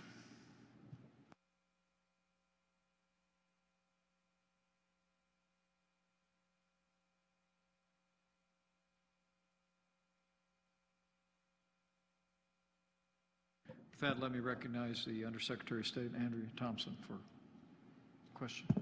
Thank you, Mr. Vice President. For the panel, I'd be interested, obviously, over at the State Department, we're in continuous dialogue with partners on allies on policies that we're moving forward together. And one of that is of norms of behavior for responsible nation states. I'd be interested on recommendations that you'd recommend that we pursue with partners on allies to prevent the activities of space becoming an area of conflict and rather engagement and diplomacy and sharing those best practices. To open to the panel. Thank you. Ma'am, I'll begin. Thank you. I spent a lot of time in my last job talking about just those things with your folks in the State Department and with our allies all over the world. Norms of behavior are critical. We have norms of behavior in every domain that are well known, whether they're written in law or not. We have norms of behavior on the use of certain kinds of weapons in every domain, whether they're written in law or not. We lack that in space for many reasons, most of which because for decades space was classified. We didn't want to go ahead and talk about limits in our space capability. And a lot of that traces back to the fact that we don't know what our space doctrine is. And if we don't know what our space doctrine is, we're not sure what we should tell and what we shouldn't tell. I believe a huge part of this for Space Force is to develop doctrine that can shape the norms that advantage the United States and our allies in space. I've written several things on this. I think debris causing weapons in space is a terrible thing. The international outcry when the Chinese shot down their weather satellite was enough to make them stop doing it ever again. But we haven't promulgated a norm like that in the same way we've promulgated norms about landmines and mass bombardment. Easy enough to do. We would be seen as a leader instead of playing the defense on norms in space, which is where we are today. We could go ahead and lead again, as we did back in '67 with the Outer Space Treaty. Thank you for the question, ma'am. I would look at this a little bit differently in saying that while we look at space sometimes as we have looked at airplanes and defense, it is many ways more like the IT industry right now. And what I mean by that is that it is globalizing at a rate that we cannot control. And whether or not we like it, countries around the world are being not only active, but in many ways leading in certain areas.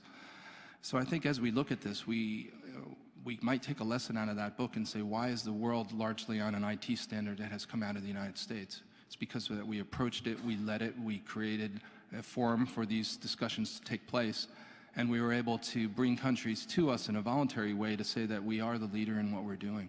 And I think in part my experience of reaching out and establishing relationships with over 20 different space agencies, not for the purpose of using their money, but for the purpose of being able to provide a dialogue that would allow for the globalization of space not to take place somewhere else, which is, I think, our goal. So coming back to the IT example, the reason that the world uses that is because that IT structure, those infrastructures, those recommendations, the way we do things, the reason we have USBs, all came from the minds that largely were here in the United States and then were brought out to the world. And I think we should see space in that kind of context as opposed to, as Doug said, a closed, classified context. Thank you. Maybe just to add to your question, I think in these areas like space or cyber where perhaps there's not those mature sets of norms and the frameworks associated with them, what I typically would fall back on is every operation we conduct in the military that is authorized by Secretary of Defense and by the President before that follows international law of armed conflict. We follow the law in everything that we do, and we follow the policy of our country and all those things. And so the question is, are there a set of norms or red lines or things that might help shape and give confidence in the broader community about what the United States will or won't do? And I think we will defend ourselves, not violating laws of armed conflict, but we will defend ourselves in ways that others might think is provocative. Our goal is to not have vacuums created by lack of action that actually incentivize those to attack us in space because we have not paid attention to it, which actually creates a negative, something that we don't want. So I think there are ways to approach how you think through that, but I do think, as Doug, I agree with everything that's been said by the two panelists next to me. Thinking about those norms and actually think about what is bad behavior that we would want all to agree not to do is worth doing, but we just need to be careful to make sure we always are able to defend ourselves. Great, thank you all. General Paul Selva, the Vice Chairman of the Joint Chiefs, recognized. Thank you, Mr. Vice President. To all three panelists, just sort of a two-part question. The first is to get your reflections on how you think the combatant command, U.S. Space Command, would operate in relation to a separate service, the U.S. Space Force. And then second, inside the department, if we were to establish a separate Undersecretary for Space within the Department of Defense at the same time that we established a Department of the Space Force, could you give me a sense of how you see those two entities interacting with one another? Yes, sir, that's a great question. I think the first thing, if I were to think about a Department of Space and U.S. Space Command, I have heard some areas where it sounded a little confusing to me as to whether U.S. Space Command would be a functional combatant command that also had some service-like responsibilities, sort of like SOCOM and like Cyber Command is slightly morphing to, which would make you think, well, why do I need a service that does that? So I first would delineate, is this a functional combatant command that fights on behalf of the country, and the service that we create is in charge of presenting organized, train, and equip, and presenting forces to that, which is more traditional, and that's the way I would go with it, because I think you undermine the need for a department if you try to create a combatant command with service-like authorities, because it creates confusion.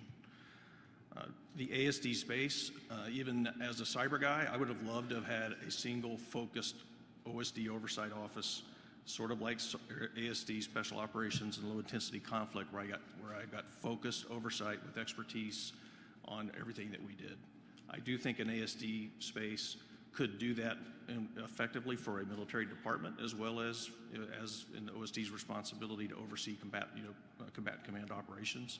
So I see them sort of as these three entities really as complementary organizations that all need to exist, but I would recommend that we be careful not to give them overlapping or lack of clarity what the edges are between them. Thank you, sir. Number one, I agree with much of what Kevin has said. Let me take each question individually. On the difference between the combatant command and the organized, train, and equip for Space Force, as you know, those are two separate functions throughout the DoD. One of the things that, as I was in the Pentagon, that I looked at is that we didn't have a dedicated organization that looked at war planning and strategy formation in space. That's the job of a unified command. Strategic Command, which owned that responsibility, was unfortunately distracted by more important things, nuclear war. And so I understood that we needed that capability. But the unified command is not going to go ahead and organize, train, and equip space forces. And to Mr. Ciangelo's point, space personnel and space professionals. That's a career-long objective, one that is critically important to having the right forces. Now, I could easily see in 10 years we might decide that rather than a unified, we would have a specified command, depending upon how we organized a space force. Today, though, given where space exists within the department, in the Army, in the Navy, in the National Reconnaissance Office, in the Missile Defense Agency, and within the Air Force, a unified command is necessary. And we'll have to decide whether it continues to be necessary as a Space Force reaches its potential. In terms of an Assistant Secretary, I believe the appointment of an Assistant Secretary for Space over the next 2 to 3 years is absolutely fundamental to getting this job done. After that, I could easily see that space responsibility falls under a single undersecretary that may or may not need an Assistant Secretary for Space. In the 60s and the 70s and the 80s, there was always one undersecretary of the department who led space. In the 60s and 70s and early 80s, the DDR&E, and in the 80s and in the interim years between 1996 and 2001, the ASDC-3I. You had to go to one person in OSD to get permission to do something in space, and incredible things were done. If you really want to go ahead and get speed, you need a decision maker who can say yes or no to a service when a service brings forward something. Again, in the long term, you may not need a specific assistant secretary. It may fall under a undersecretary as one of his duties. But I definitely believe to get the president's vision done over the next 2 to 3 years, you're going to need somebody focused on this problem. Sir, I agree with my panelists, but I would also add 2 things. One is that after spending 300 or so space missions, one of the things that you come to realize is how rapidly space technology is advancing. I think the purpose of having a unified command is not just for the administrative side or the operational side. It's also because we live in an environment where those decisions are going to be happening at a speed and an increasing speed that we have not seen before. And I think having that unified command would allow that to happen. I think it also would provide a unified front to the industrial base that has to work with this organization. We are spending considerable amount of resources, and some of that resources is spent on redundancy. And I think as we do this, we have to look forward also to the budgeting process and say that make sure that we use that money as wisely as possible. And in a unified command, I think that will happen. As in any command, having a assistant secretary, as Doug said, I think is required for the short term. Decisions have to be made. They have to be made rapidly, and it has to be made by someone who has the power to make them. And I think that is the only way to stand this up and also to reflect externally to the United States that we're serious about what we're doing. Thank you. Thank you, General. Maybe our last question for the panel from our NASA administrator. Jim? Yes, sir. I just wanted to say, Doug, you have been a champion on this issue for a very long time. And as a former member of the House of Representatives, Mr. Vice President, you should know that we've had the opportunity to vote on what was called the Space Corps, which wasn't a full new service, but like the Marine Corps is part of the Department of the Navy, the Space Corps would be part of the Department of the Air Force. And in that vote, we had 344 yes votes as part of the National Defense Authorization Act in the House of Representatives. Strong bipartisan support. I voted on it as a member of the Strategic Forces Subcommittee. I voted on it as a member of the Full Armed Services Committee. Both cases, strong bipartisan support. And then, of course, in the House of Representatives, it got 344 votes. In no small part, Doug, because of your leadership. Because you were committed, and I heard you in your testimony, I read your testimony as well. The point here is that this cannot and must not become a partisan issue. And you've been committed to that from the beginning, and I wanted to make sure everybody was aware of that. Finally, in your testimony, Doug, I read that one of the things that you suggest, and I've heard this before, that because there's no space doctrine, we shouldn't have a Space Force because we're not ready for it. And of course, your testimony, and you've said it verbally, is that, wait a second, we need a Space Force so we can have a space doctrine. So I think that's a very important point to make. And finally, when we think about the history here, you've mentioned Hap Arnold, of course, a critically important person in the history of the creation of the Air Force. Before him was Billy Mitchell. Billy Mitchell was a brigadier general. He became a very strong advocate for a separate, independent Air Force after World War I. He was such a strong advocate at a time when a lot of the political leadership wasn't ready. He eventually got fired.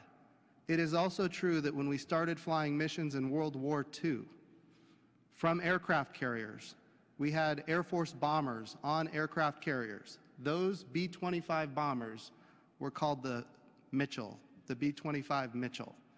So when you look through the history, there have been visionaries that got dismissed, and eventually they were proven correct. And Doug, I think you're one of those people, and I just want to make sure that's on the record.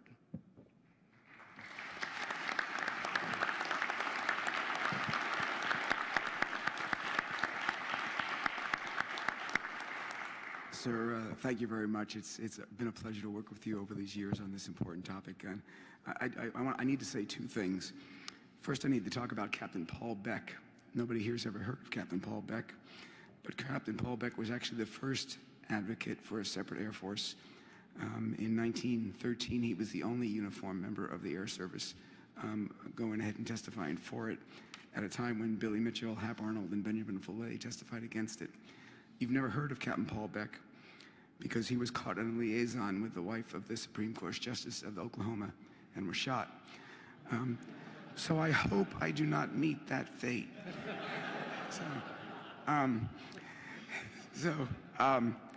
But to your point,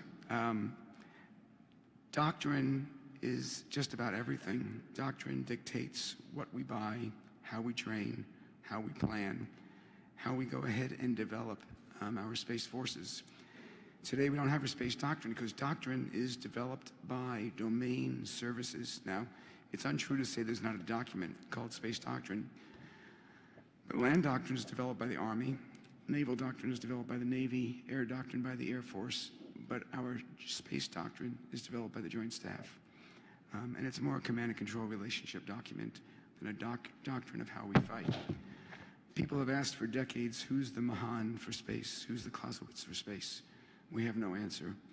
We are not going to get there without a service that goes ahead and promulgates and promotes those people who can think in that way. Thank you. Well, I want to invite everyone to thank this extraordinary panel for their contributions to this meeting and their contributions to the life of the nation. Thank you very much. Well done.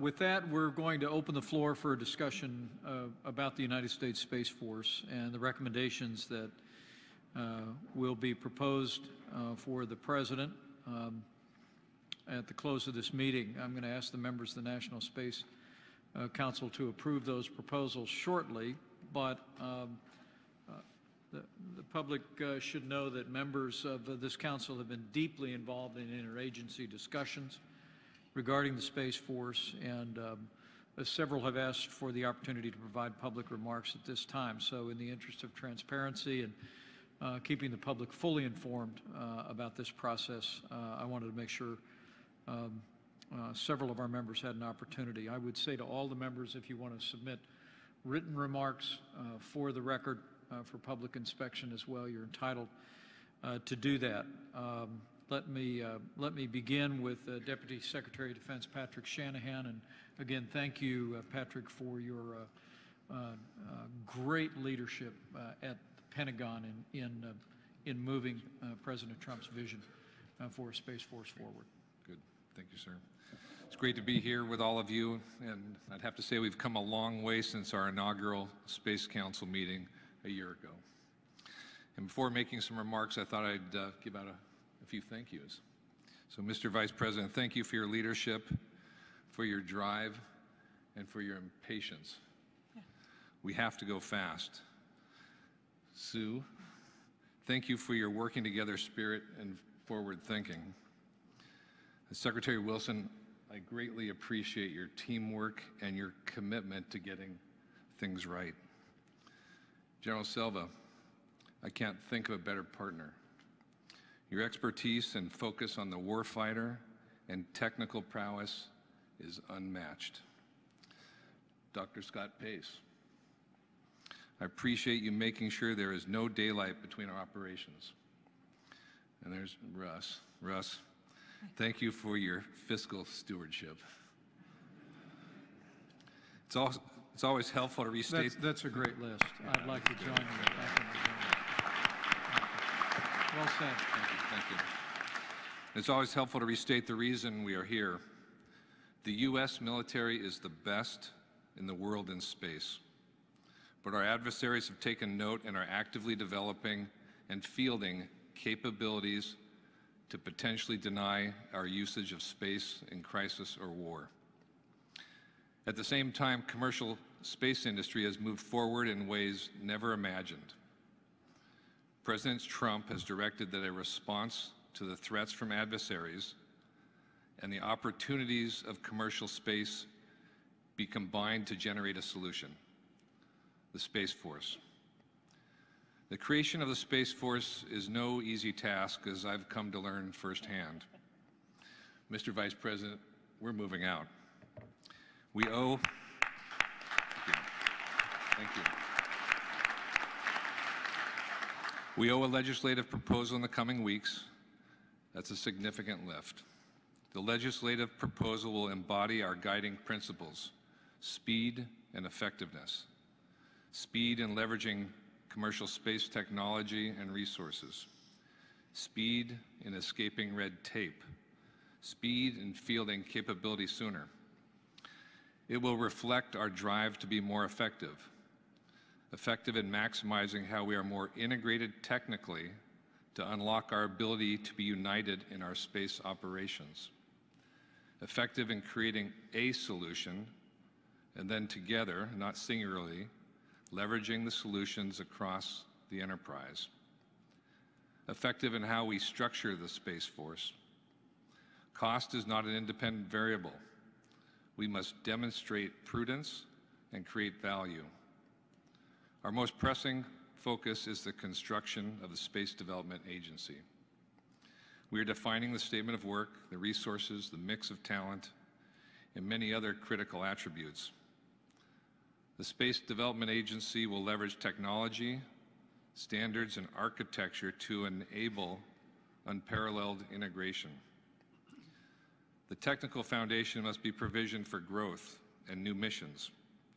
The effort now is on reconciling capabilities prioritized by the National Defense Strategy with the readiness of technology, anchored by our assumptions on how quickly we can scale. Very, very smart technical leaders are focused on this effort.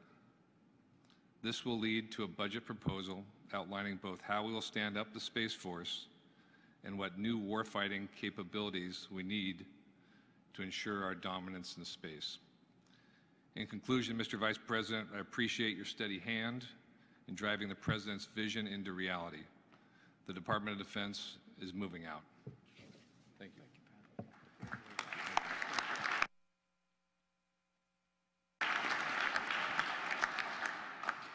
With that, the chair recognizes the Principal Deputy Director of National Intelligence, a woman that the President and I have come to respect so greatly for her role in the life of the nation, for her steady counsel. Join me in thanking Sue Gordon for her great leadership and presence here today.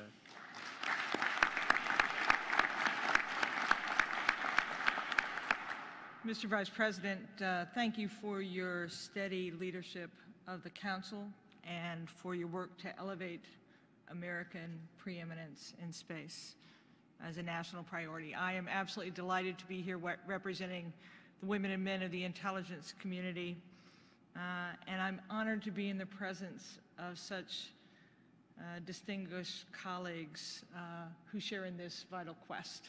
And to Doug, Mark, and Kevin, to have your voices lent to this endeavor gives me great confidence, so thank you very much. The intelligence community applauds the redoubled emphasis on ensuring and protecting our strategic advantage in this domain that is so necessary to our national interests. But it's a strategic advantage that our adversaries and competitors would seek to diminish. We assess that Russia and China continue to focus on establishing operational forces designed to attack United States space systems. Space is a priority warfighting domain for them, as demonstrated by the creation of dedicated military space organizations over the past several years. Russian and Chinese destructive anti-satellite weapons will probably reach initial operating capability in the next few years. And both these countries are advancing directed energy weapons technologies for the purpose of fielding anti-satellite weapons that could blind or damage or our sensitive space-based optical sensors, such as those used for remote sensing or missile defense. And in addition, Russia and China continue to launch experimental satellites that conduct sophisticated on-orbit activities, at least some of which are intended to advance counter-space capabilities. If a future conflict were to occur involving Russia or China, either country would probably justify attacks against U.S. and allied satellites as necessary to offset any perceived U.S. military advantage derived from military, civil, or commercial space systems. Now, President Trump's national strategy for space recognizes that our competitors and adversaries have turned space into a warfighting domain. The development of a Space Force is necessary to counter these adversarial actions that would deny the President's objective, which is simply that the United States must maintain its leadership, its preeminence, and freedom of action in space. I want to assure the Space Council members and the public that in the face of emerging threats, the intelligence community and the Department of Defense have not been idle. We are not well designed for waiting. Together, we have created common mechanisms for collaboration that have greatly improved unity of effort and have vastly improved our effectiveness in space. More, I'm working closely with the Deputy Secretary Shanahan and Vice Chairman Selva to ensure that the intelligence community and the department are even better positioned and aligned as we move forward for delivering outcome. Simply put, the intelligence community is leading in the development of the Space Force and building aggressively on our storied past. The President's National Strategy for Space requires the intelligence community to work hand in glove with the DoD on 4 key areas that are vital to the mission of the Space Force. First, we are jointly working to accelerate the transformation of our space architecture to enhance resiliency, defenses, and responsiveness to mission needs. Second, we are working to strengthen our deterrence and warfighting options. The intelligence community is pursuing with the Department of Defense ways to strengthen U.S. and allied efforts to deter potential adversaries from extending conflict into space. And if deterrence fails, to counter threats used by those adversaries for hostile actions. Third, we are working to improve our foundational capabilities, structures, and processes. I've directed elements of the intelligence community to work with the Air Force and the Undersecretary of Defense for Research and Engineering and other key Space Force stakeholders to accelerate collaboration on the development of cutting-edge capabilities that will ensure effective space operations through improved situational awareness, intelligence, and acquisition processes. And finally, we are directly supporting the space warfighter by providing unique, actionable intelligence, and by having our analysts and operators co-located with the Joint Space Command Component Commander, where they share the floor to make sure that we act as one. This allows us to jointly test new approaches to space operations, and when those operations demonstrate merit, we will work to jointly field new capabilities. Mr. Vice President, members of the Council, since 1961, the intelligence community has been invested in space, supporting exploration, reconnaissance, and defense in, from, and through this domain. I appreciate the opportunity to describe how the intelligence community is working to advance the establishment of the Space Force and the opportunity it provides. I look forward to updating the Council as our work progresses. Now, let us be up and doing. Thank you, Mr. Vice President.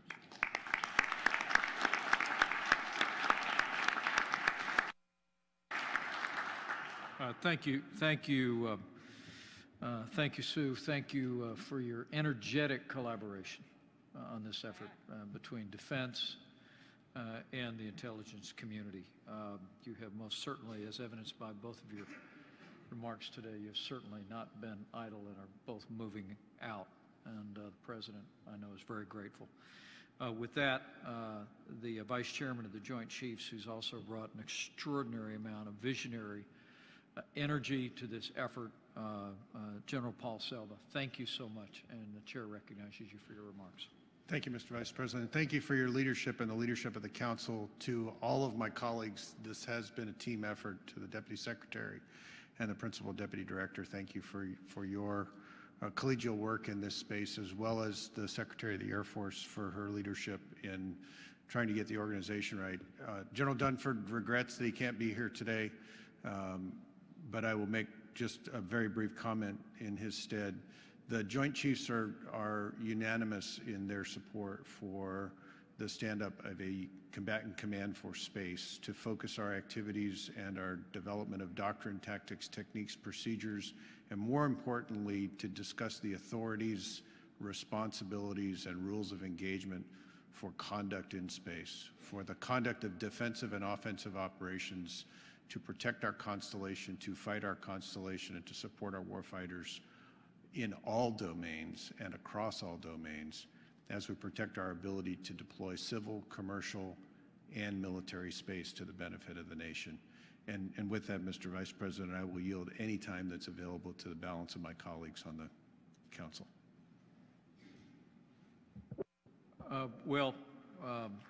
With your, thank you, General. Thank you for your characteristic brevity, but also thank you for your tremendous collaboration on this in your position with the Air Force and as Vice Chairman of the Joint Chiefs.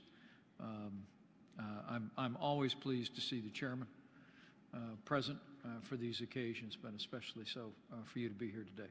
thank you for your energetic efforts on behalf of this effort and on behalf of the American people. With that, the Chair recognizes Colonel Andrea Thompson, who is the Under Secretary of State for the Department of State and an alumni of the Vice President's office. So we're so pleased to see you taking a leading role in the State Department on behalf of the Secretary. You're recognized. Thank you, Mr. Vice President, and thank you for the opportunity to serve with you and to continue to serve. It's a great honor to be able to represent Secretary Pompeo and the women and men of the State Department. Much like my partner in crime across the way with General Selva, I'll keep my remarks brief. We'll submit the statement for the record, but without just objection. Very briefly, as we meet today, I think it's important to note that American diplomats are up in New York at the United Nations, engaging in discussions on space security issues and on cooperation on the peaceful use of space. They're working hard to implement the President's guidance and help, as you have said, Mr. Vice President, to ensure that our most cherished values and ideals are at the foundation of the future of boundless expanse of space. In these and in other international engagements, U.S. diplomacy continues to play its role in upholding our vital interests in space, to ensure unfettered access to and freedom to operate in space in order to advance America's security, economic prosperity, and scientific knowledge. And of course, as both you and the President have said, America first does not mean America alone. Therefore, the Department of State actively seeks constructive partnerships with our spacefaring nations that share our goals of strengthening the safety, the stability, and sustainability of their and our space activities. At the same time, as my DNI counterpart, as Sue mentioned, at the same time we must recognize that our competitors and adversaries have turned space into a warfighting domain. And the Department of State fully supports the President's proposal to establish a Space Force, as well as other reforms necessary to meet our U.S. national security objectives in light of existing and advancing threats, while maintaining the existing international laws and norms that we spoke of today that have supported American preeminence in space for decades. It's a great honor, and I look forward to continued success with this team. Thank you, Mr. Vice President. Thank you very much.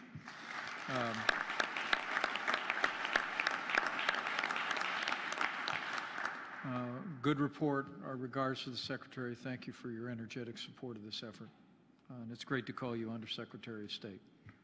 It really is. I'm going to recognize the Deputy Director of the Office of Management and Budget, who, as the Deputy Secretary of Defense said, has been working hand in glove to address the budget issues associated with us moving toward the President's vision of a Space Force. Russ Vogt, thank you for being here. Thank you, Mr. Vice President. This is a national imperative that will provide much needed organizational modernization and better position this nation to continue to use space to support our national security, our economy, and citizens. I also want to thank the panel members for their insights and perspectives, and I want to applaud my executive branch colleagues on the progress that they are making in pursuit of the various ongoing initiatives. OMB is continuously working with departments and agencies to improve the effectiveness and efficiency of federal functions.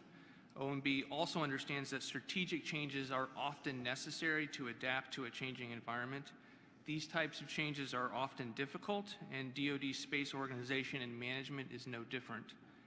There is a clear and consistent chorus of independent studies, including our own from just last year, regarding the need for strategic change in organizing, training, and equipping DoD forces. In preparation for this morning, I read our report from last year, and one of the statements that I found arresting was it said, "This is the least capable our adversaries will ever be in space. We need to do it now."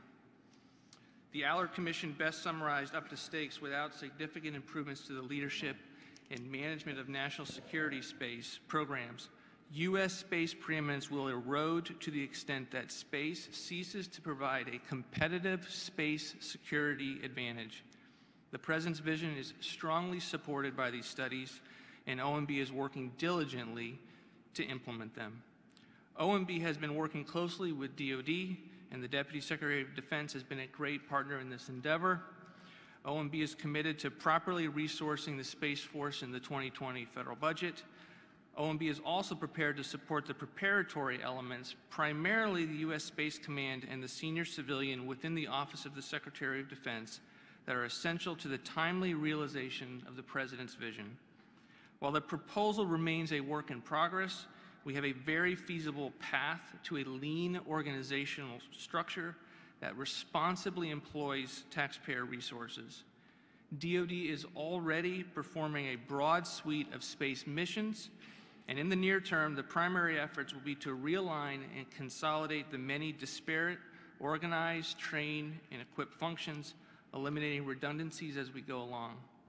Once the core organization is established in 2020, it will rapidly scale to assume responsibilities for the other services. This will be an iterative process that will be responsibly and deliberately transfer functions without disrupting ongoing activities. We will be finalizing the implementation path in the coming months. We look forward to rolling out the budget and the formal legislative proposal early next year.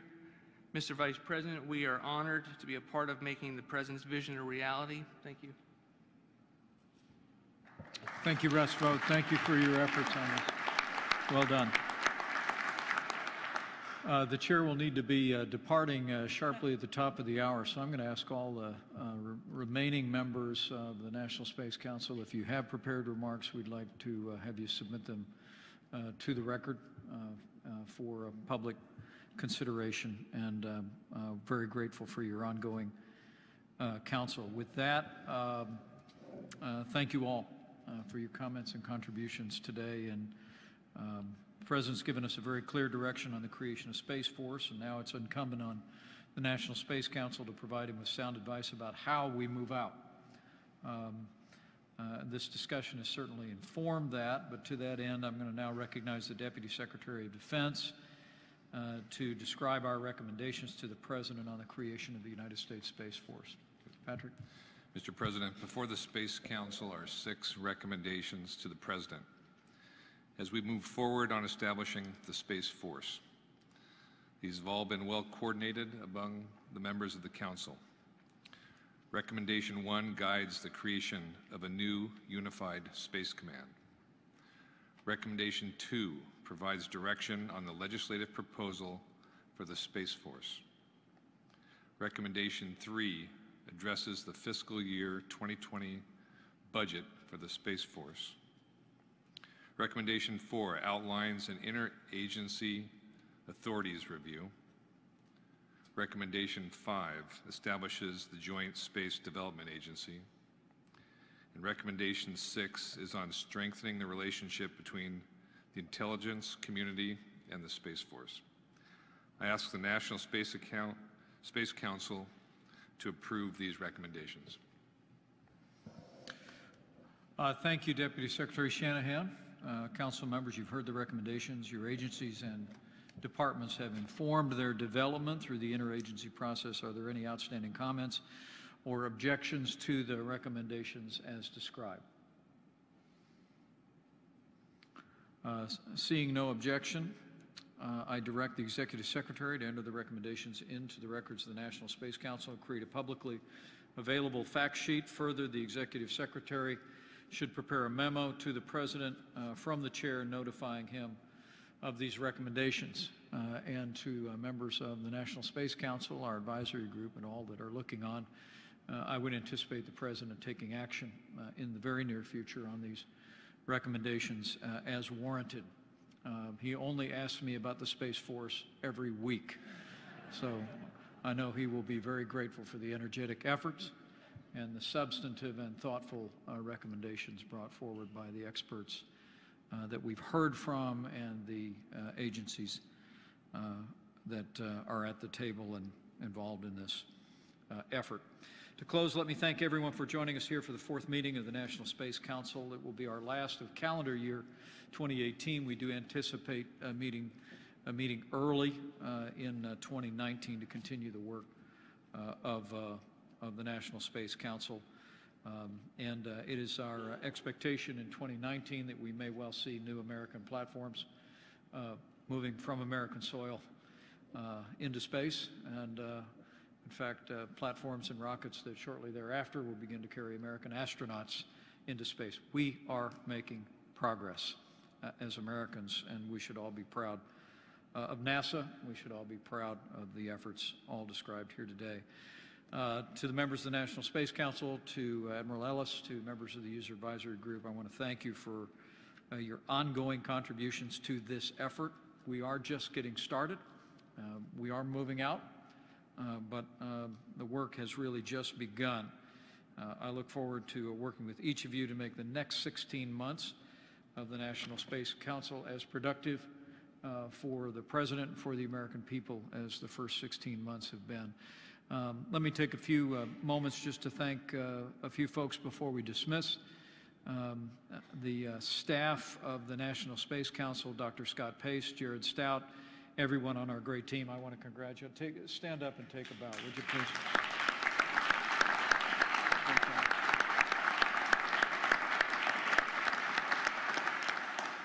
To our distinguished panelists whose testimony here today, but more importantly, whose voice in the development of American policy has greatly contributed to the progress that we have made in the last year and a half.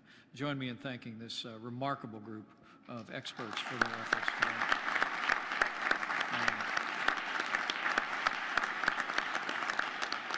I want to thank our great host, Vice Admiral Rogie, who spoke at the outset of our meeting, and all the men and women of the National Defense University and here at the National War College. Thank you for your hospitality. More importantly, thank you for your ongoing service to the nation. It is my great honor that now part of the history of this storied institution will be a meeting of the National Space Council where we forwarded recommendations to the President of the United States of America to form the United States Space Force. So join me in thanking the National War College and Vice Admiral Rogie.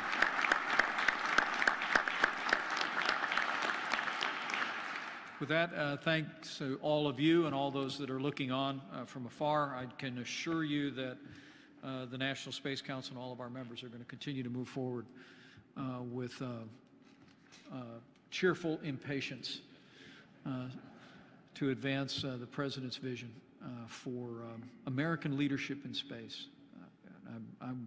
I've been so struck by a number of the comments that have been made today that it is the unanimous recommendation of experts now for decades that America would take the step that we have begun in this administration to take. We will do it on a bipartisan basis. We will do it enlisting the energy and enthusiasm of the American people, and we will do it with the support of all of you that are here and all that are looking on. And with your help, with President Trump's continued energetic leadership, with the strong support of the Congress, strong support of the Pentagon, our intelligence community, and all the agencies represented here, I believe we will make history, and we will launch the United States Space Force, and America will lead to a more peaceful and prosperous future in space for America and for all of mankind. Thank you all very much, and God bless you.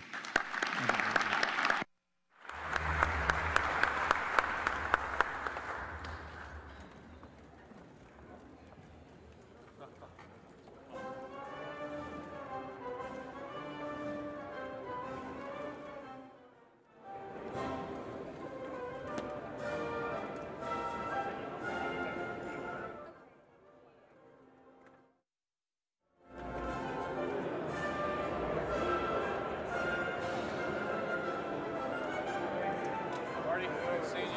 We'll be in touch, all right?